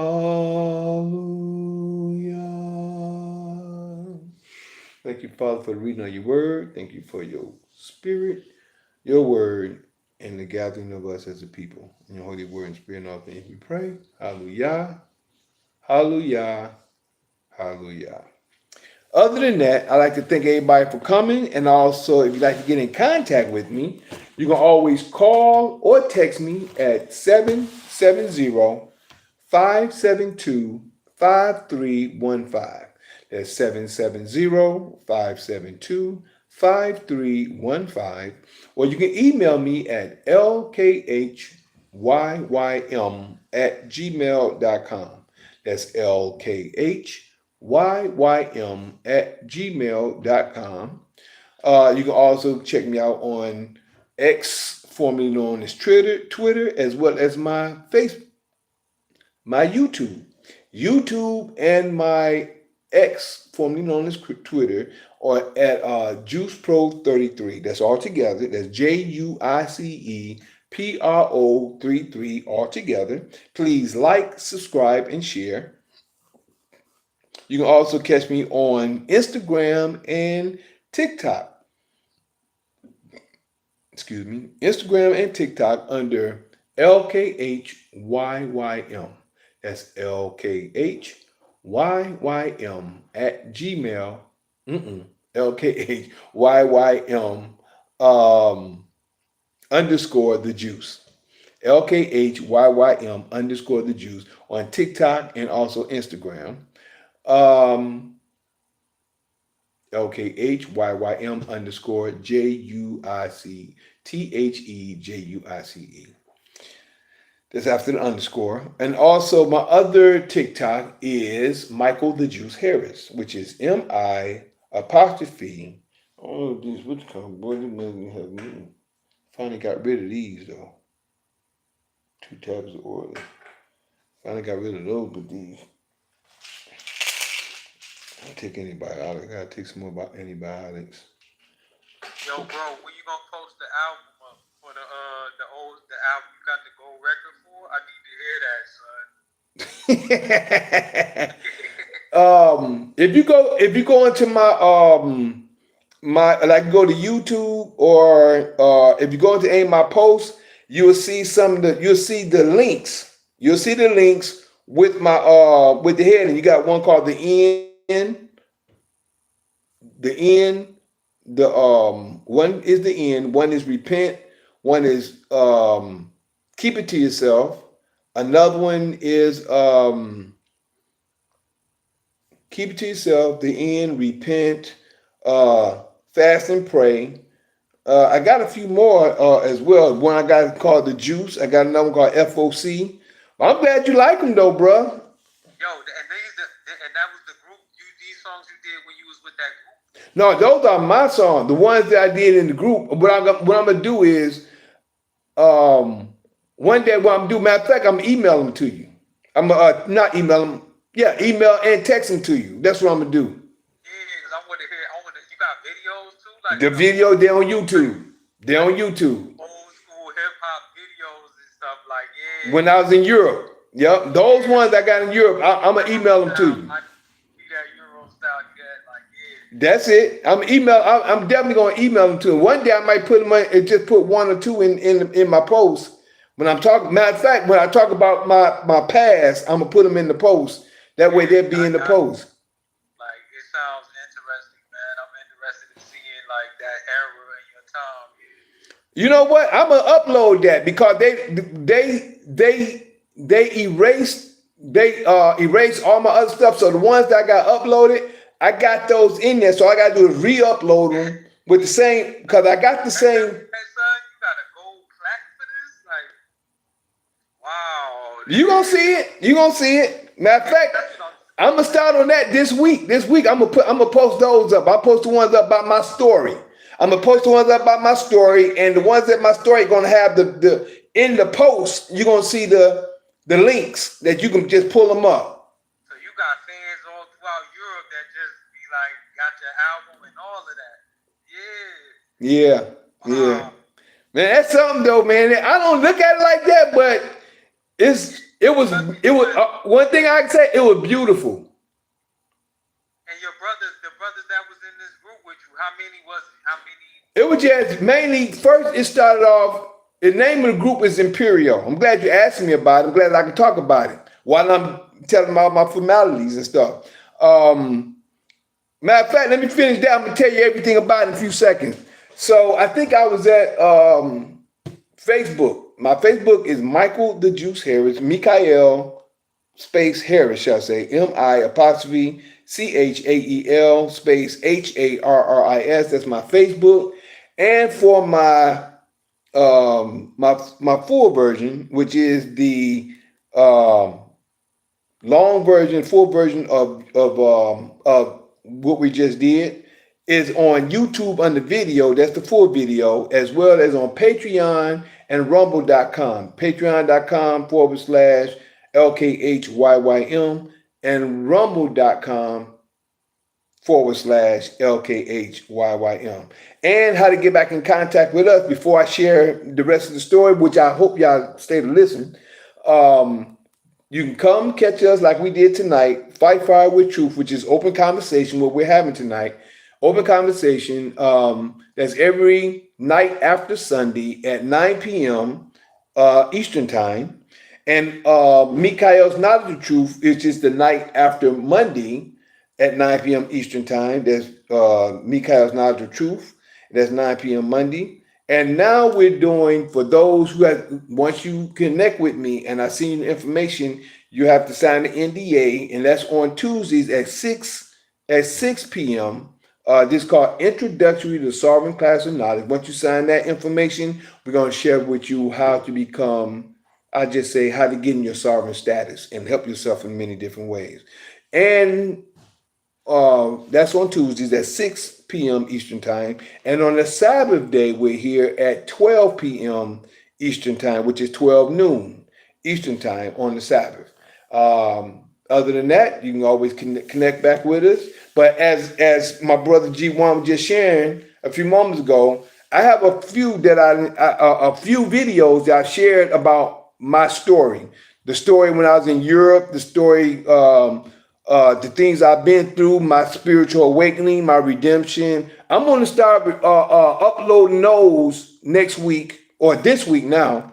I'm gonna start uploading those this week, and then in the post, you're gonna be able to see Imperial. You're gonna see. I'm gonna let you know what you're gonna be able to see. Imperial. The first single we sold was a quarter of our first single, which is called Benny Beady Beatsy, which means I came, I saw, I conquered. And this is what I went, and I come to realize once you, without, if any of us get a time, sit back and look over your life.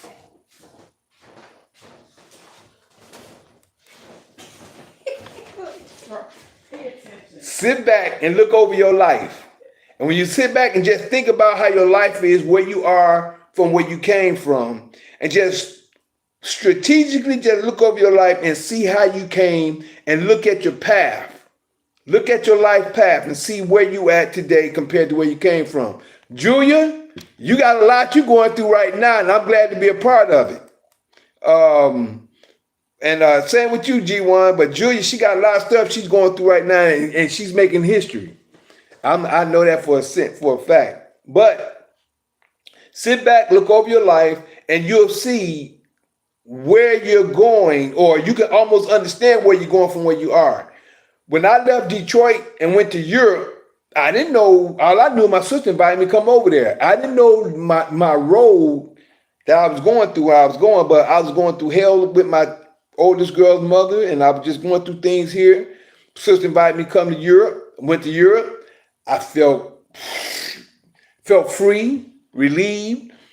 Ended up getting with a young lady there who ended up having my two boys. But went there, made a group. That's gonna be this for I'm just gonna say this. I shared some of the story. I'm gonna load those up. But then I ended up getting with Imperial a year later. And I got with Imperial from June of 94 to June of 95. We ended up selling our first single called Beanie Beady BC, which means I came, I saw, I conquered. And I was the hype man, choreographer, rapper, and dancer at that time. After that, after we got a gold CD, we did our first video, then got a gold CD. And then, we got the gold CD and then got the video. Because that was in October. Yeah, we got the gold CD first. Then we got the video. We did the video in October. I went to I had a spiritual situation happen just before the video. After that, throughout that year, from June of 94 to June of 95, we ended up selling the first single, put out 3 singles, 3 videos before we put out our first album. Sold $250,000 of our first single. I became the male vocalist on the second single. And the male vocalist on the third single, we got a new female vocalist for the second and third, because both of us the same on the second and third single. And in that time, a lot happened. Jealousy, like this situation with David and Saul, same thing. I'm like David. I'm just innocent in the whole situation. I'm doing my thing. People getting jealous of me. So, hey, next week, man, let's have a conversation on that. G. Yeah, that sounds fire, bro. Yeah, we can have a conversation. Ask me questions. We can talk. That'd be a good conversation next week, because if you got any questions you want to ask, matter of fact, I'm gonna put up what I can throughout the week. You can look at that, and that way I can have more questions. There you go, bro. That'd be a good conversation for next week. Y'all got excuse me, I'm itching. I'm going, what's going on? I don't know if these. I'm just all of a sudden itching a lot right now. I mean, itching most of throughout the what's come. I done finished all these, whatever these is, and whatever. I can't say these names. I done finished this one up, but the antibiotics, I ain't take none of these today. I need to take some. Baby, can you bring me a glass of water? I ain't took none of these. I ain't took nothing today. I might take one this morning because of the finger. Can you bring me some water, baby? I don't take none of these today. I'm finished. I might have took one of them because that one's gone.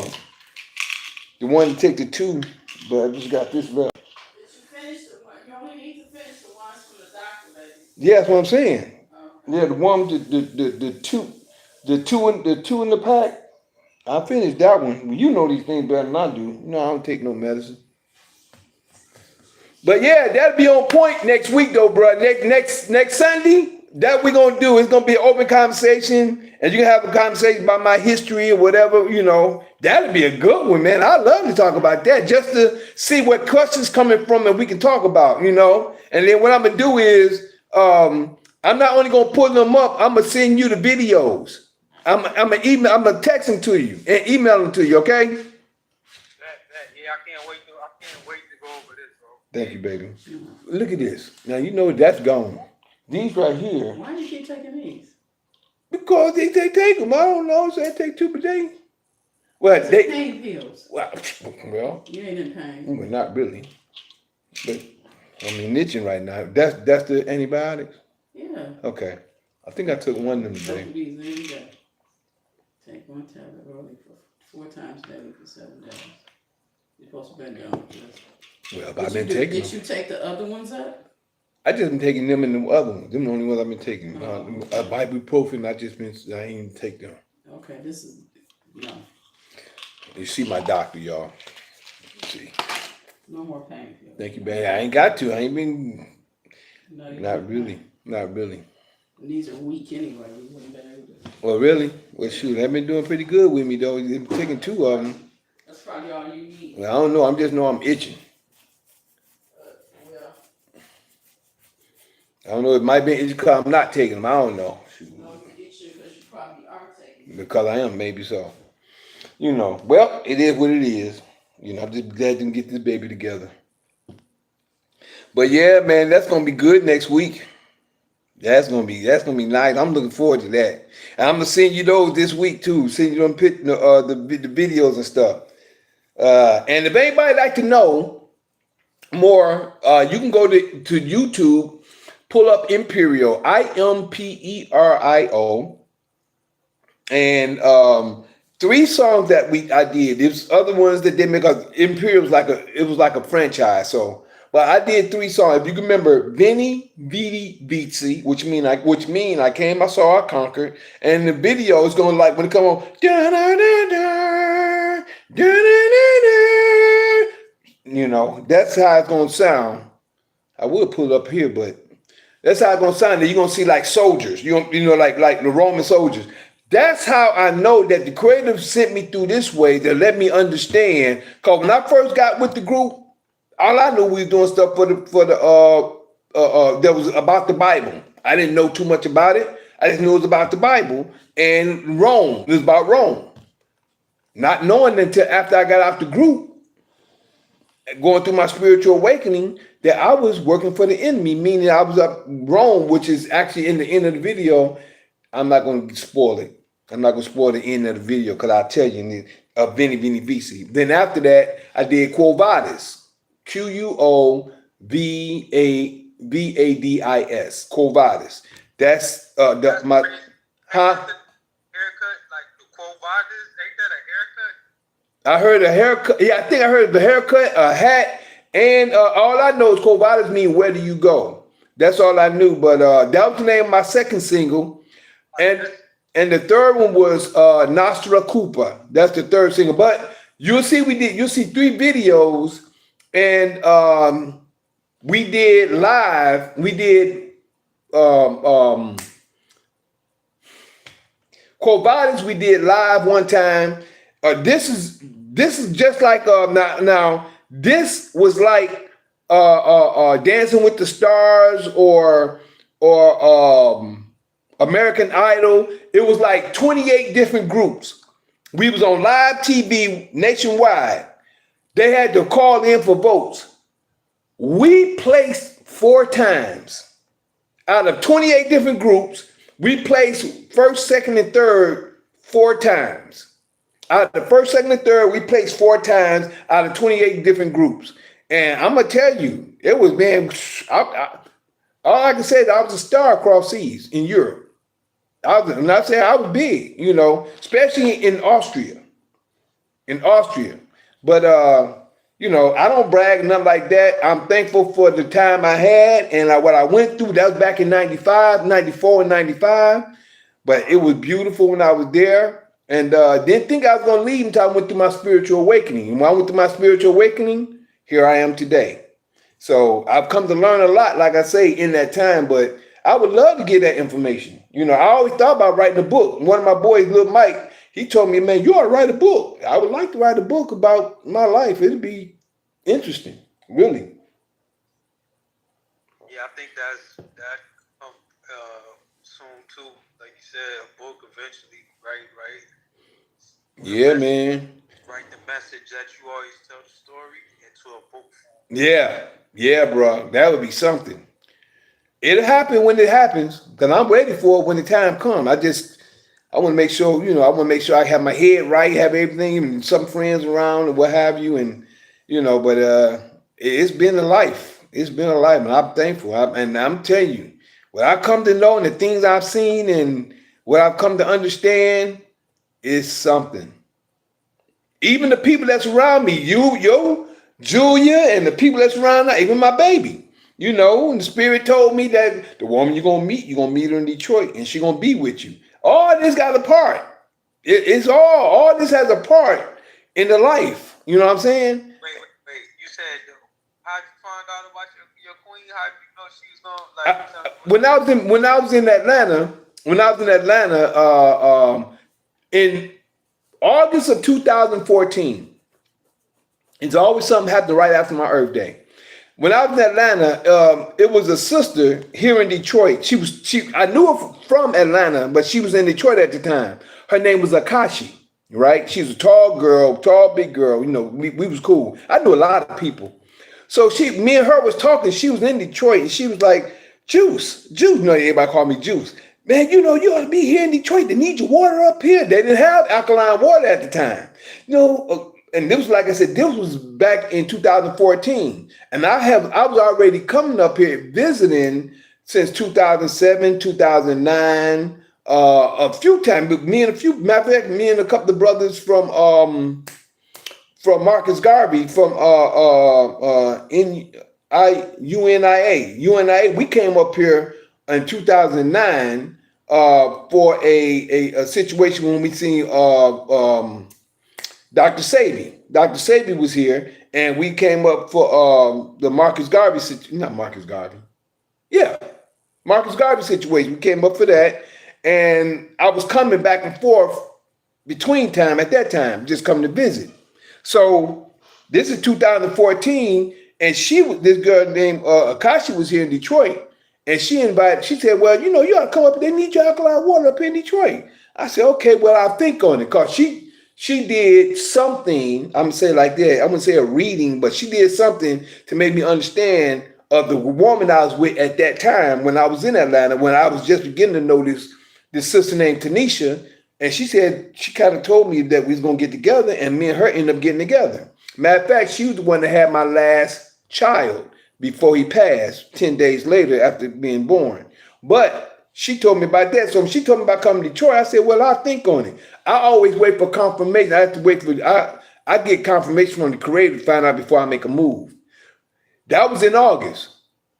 The end, around the middle of the end of October, the beginning of November of 2014, I had like a place, and y'all may have seen me dancing in my place with a group. So me and some brothers was over there. We playing cards and stuff one night, and this brother named Netta, he was in the spirit. He said, how many children do you have? I said, huh? He said, how many children? I said, I got 6. I got 6 children. He said, how many girls do you have? I said, I got 3. He said, where are they? I said, I got 2 in Detroit. I got 1 in California. He said, how old are they? I said, my 2 oldest is in Detroit and my youngest is in California. And he said, even that's in the spirit. He was just in the spirit, he was talking to me. He was like, and I understood what he was, because I've been there. I was in that when I was first going through so I understood where he was. Other people didn't understand him because they not in the understanding of a spiritual mindset. So they just looking at him like, oh, he going crazy or this and that. But I understood because people don't realize you're in a different dimension when your mind is in a spiritual place, a spiritual aspect. You're in a whole different dimension. No different than a person that's going through something. They hearing voices. They are in a different, their mind is in a different dimension compared to where we are. Those voices is going on right now. We just can't hear them. It all depends on what part of your mind is open to hear these different things. And I just had that understanding. So the brother, he was spiritually, he was saying, how many children do you have? I told him I have 6. How many girls do you have? I said I have 3. I said my oldest is in Detroit. My youngest is in California. He said, not the girl. Your youngest needs you. They said, wait, hold. Your youngest, she gonna be all right. Your oldest girls, they need you. And the woman you're gonna meet her in Detroit, and she gonna be with you. And then he said the same thing that was told to me before. God got big plans for you. But I don't really say that much point because it was said to me 20 years ago before it came back to me when I was in Detroit in 2018 that another brother told me God got big plans for you. That was in 2018. And that was 20 years before when I first heard it, when they first told me in a vision. I was in a vision when that was told to me the first time. The second time is when he told me in the spirit. The third time it was told to me physically by a brother that I knew I used to dance with when I was here in Detroit. He actually told me physically that he had to tell me something. And when he saw me, he told me, God told me he got big plans for you 3 times. So that's 3 times that was said to me in the vision, spiritually, and physically. So I know that the things I'm doing now is the Creator's will by waking up people and telling them the truth. Not trying to be forceful, just sharing it with the best I can, just to let them know according to what the books say, according to what I've come to know, and just sharing it as I do. That's how come I know when I was with Imperial, I didn't know then, but after I got out of Imperial from that 1 year, from June of 94 to June of 95, I was like, I was with that group for a reason. I didn't know why, but I knew. I said, man, it was for a reason. It was for a reason. I didn't know I was with that group for 1 full year for a reason. But, and that after my spiritual awakening, I just been growing daily, yearly, to know what I know today. So everything is a stepping stone, and everything, prophecy doesn't happen like that. Prophecy happen in linear times. As time go on, things start to unfold and as we start to see, we start to understand, and the more we understand, we grow to know. You good with me, my bro? Yeah, that's deep, bro. For real. Think about that Imperial too, man. Yo, you probably still get money coming from that stuff, do you? Not me. The producer did, but not me. Not me. That's the whole point about it. They, I could say I got played, but really it was his music. I was just mainly working by being the dancer and choreographer. I was mainly being a dancer and choreographer, so I was getting paid by every time I went on the road. Nice, wow. But I'm telling you, it was beautiful. You still in tune with any of them? I used to be when I used to have the number. One time I had all my stuff. Man, it's a long story.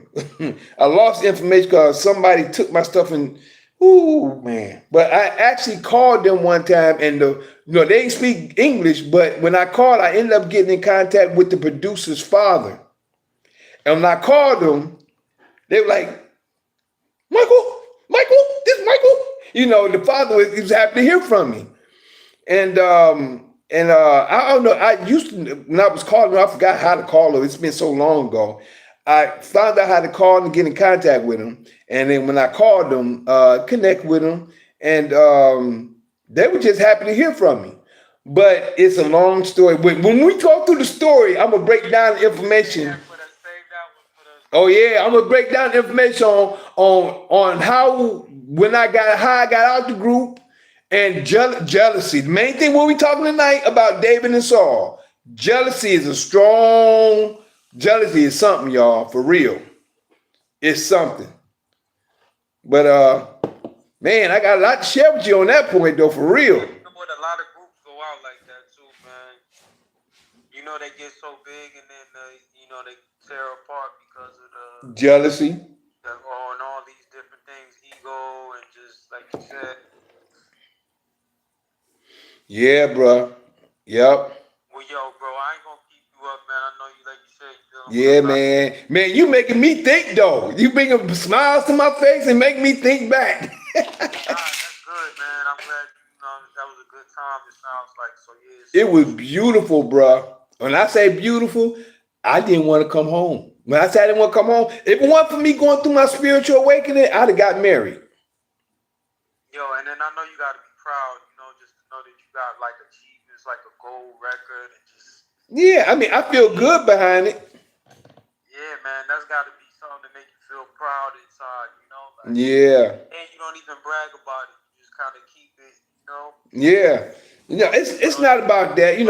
I'm not that type of person. But you know something, bro? It just feels good to know. And you know what I realized? And even it's even scripture.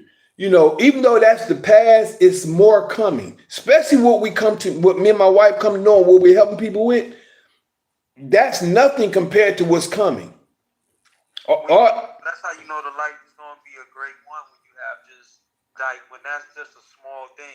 Some people whole life is based off of making a hit record and all of that. But like you said, when that's just one thing in your whole history of many things, you know what I mean? There you go, bro.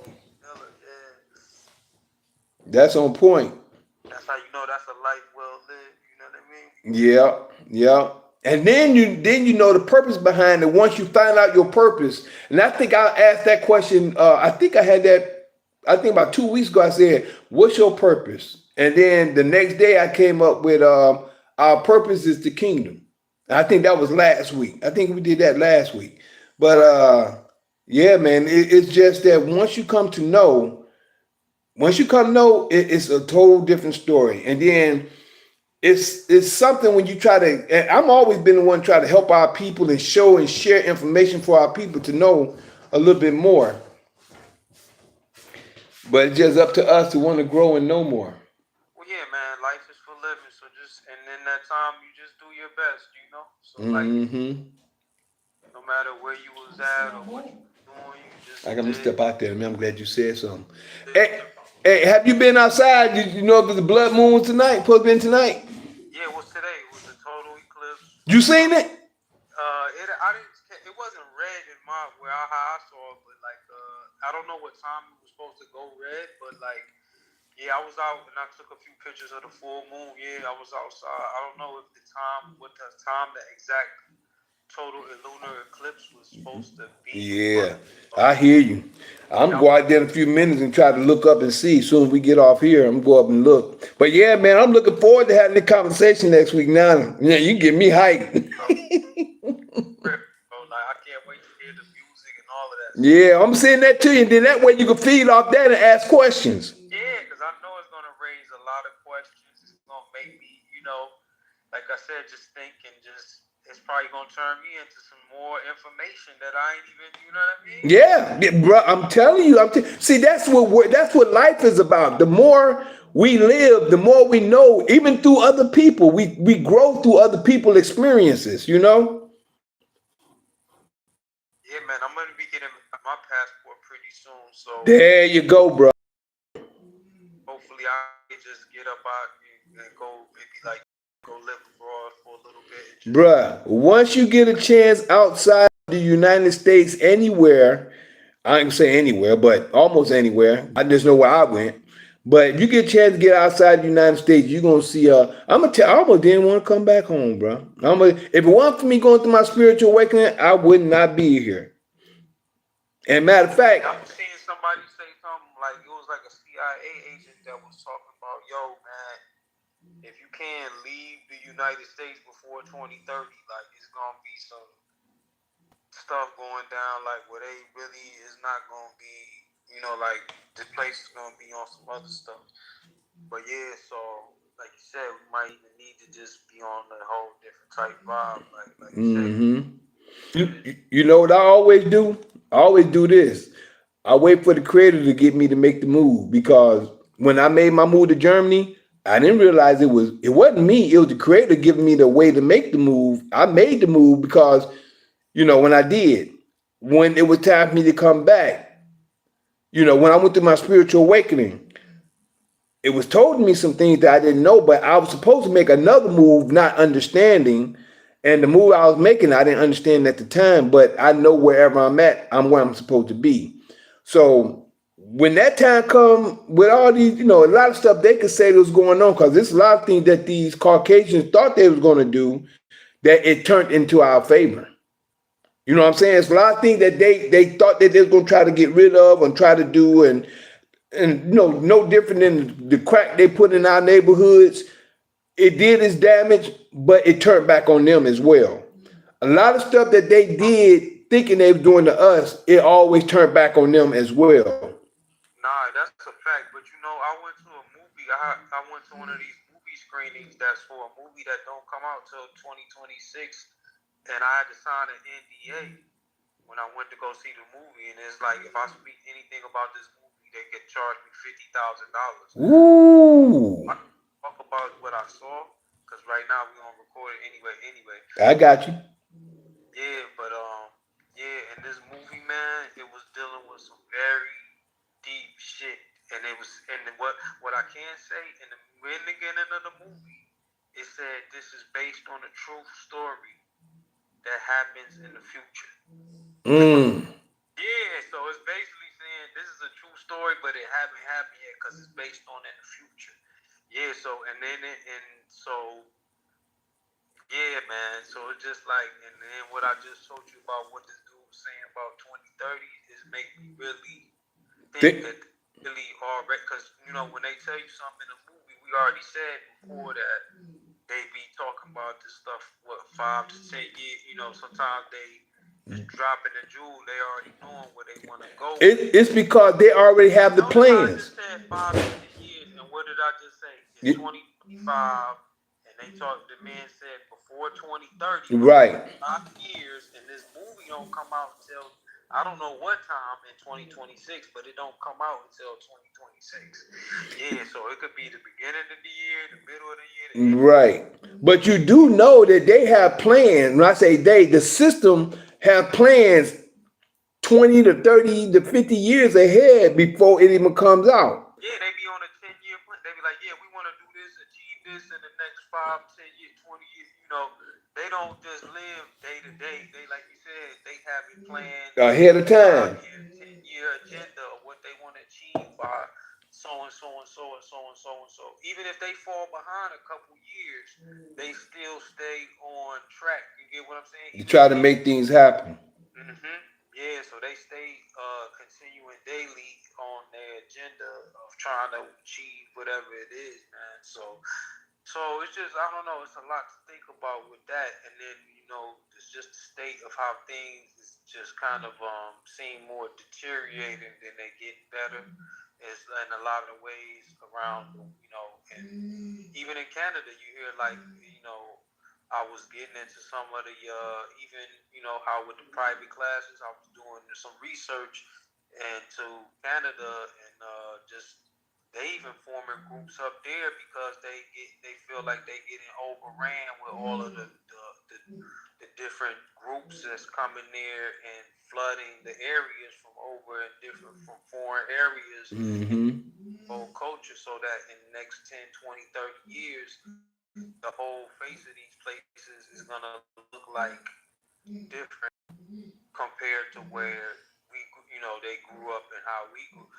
These places are gonna be different. In the next 20, 30, 40 years, these places are gonna, the culture and everything and the face is gonna look a lot different.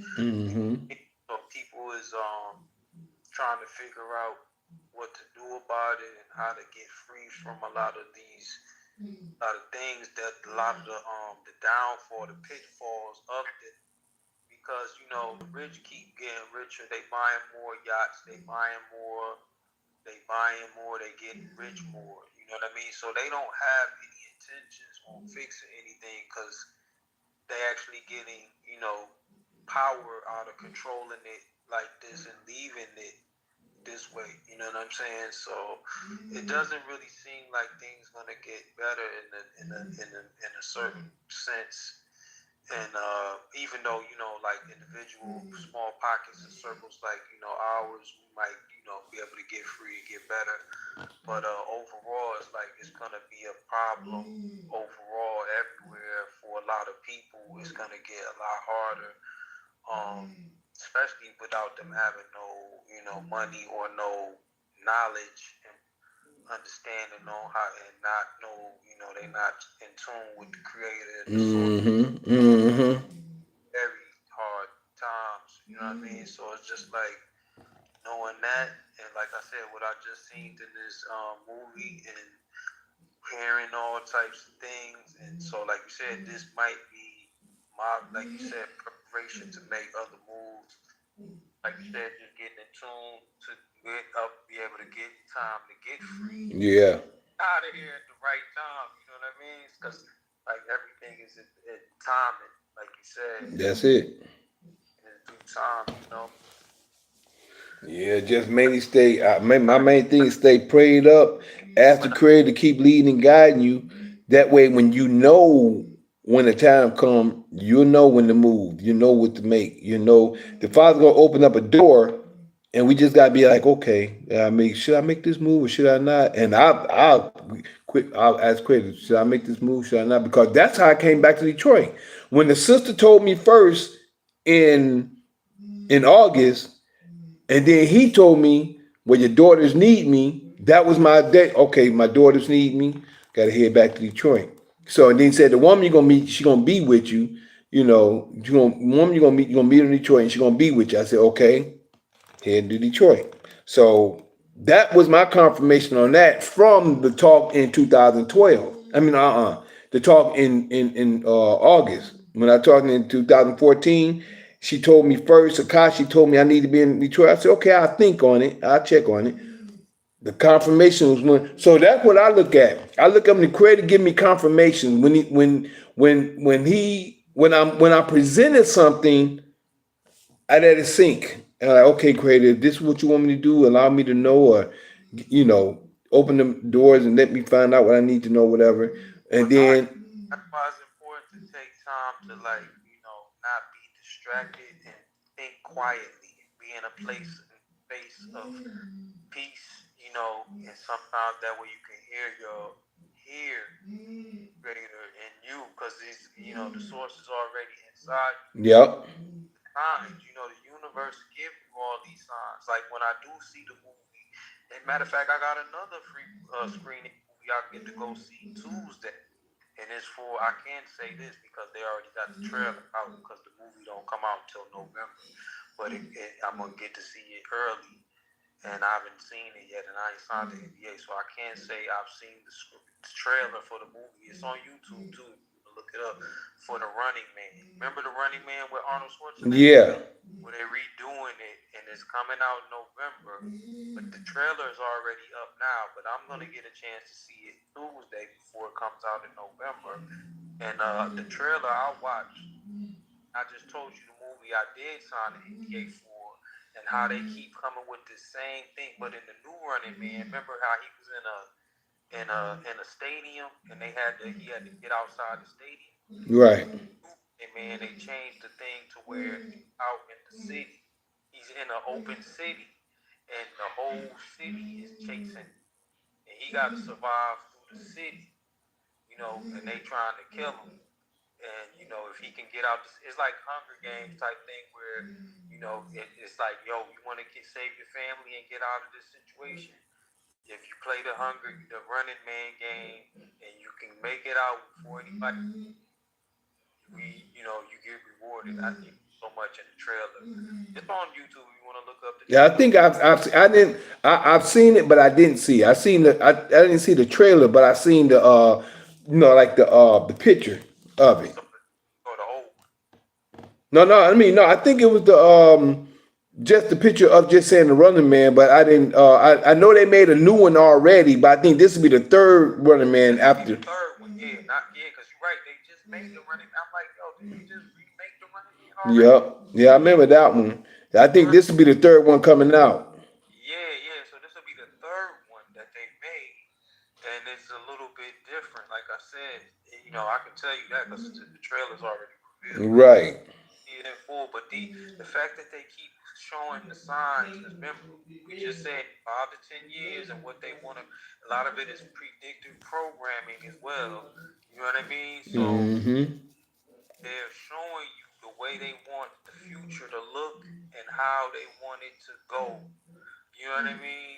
And like I said, it only looks like it's getting harder for the average man, and with the things they're gonna have people going through just to, and the situation they want the whole world living under.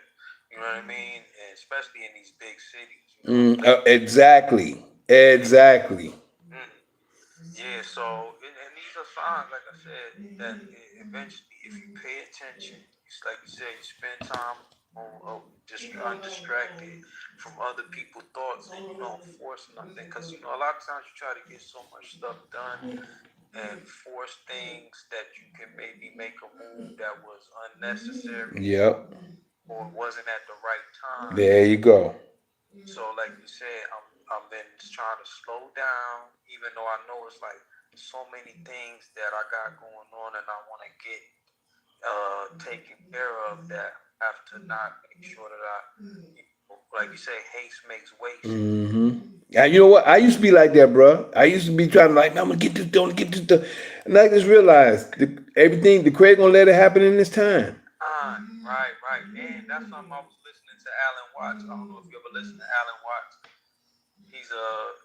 He's a like a philosopher and a speaker, but he's an old school dude, and it's like old videos and stuff like that. But like the way he subscribes to a lot of Buddhist theory, and he's a European guy or whatever like that. Mm-hmm. Mm-hmm. I mean, knowledge come in many different forms. I'm You, just letting you character or what he looked like and all of that. But like his wisdom is number one. You sit back and listen to some Alan Watts, bro. Like, well, you ain't checking out, and he just said to let it go. A lot of people are chasing, trying to be this or be that, and sometimes you just gotta let it go and just live life like there how you go. you just make the best of what you live. Life is just for living. When you strip away all of these things and title and money and leave it to raw life. Life is about living it and just doing your best with wherever you at the time. You don't know what fate is gonna always. No matter how much you try to reach a certain level, you could crash in a plane. You know what I mean? Or anything can happen. So it's like you can only so much ahead.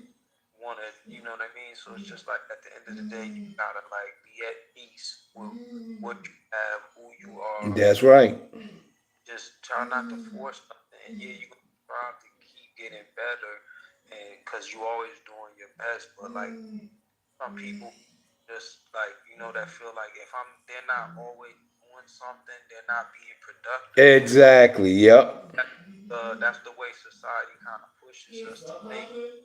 If you're not doing this, not 24-second micromanaging every single second, minute of your life, you're like wasting time.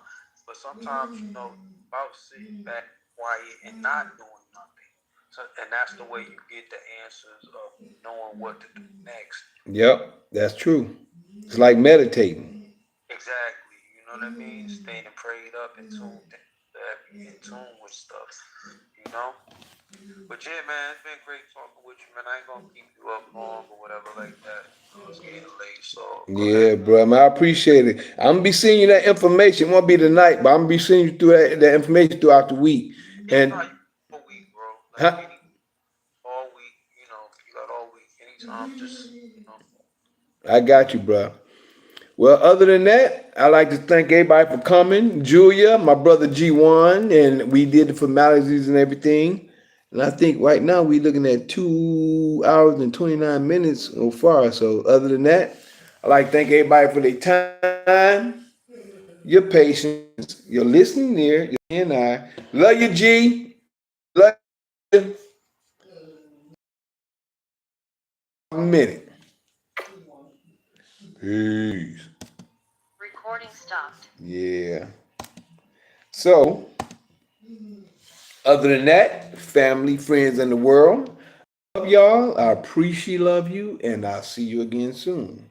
And we're gonna say bye over here to Instagram first. I thank you for your time, your patience, your listening ear, and your seeing eye. Appreciate love you in all ways. Peace. What's wrong with you, Junior? Junior, what's wrong with you?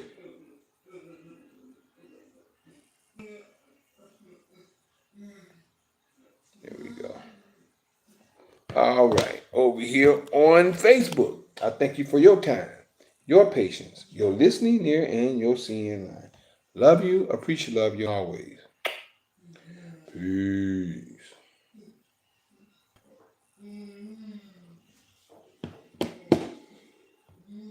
And YouTube Live, I thank you for your time, your patience, your listening ear, and your seeing eye. Appreciate love you in all ways. I must be getting tired. Peace.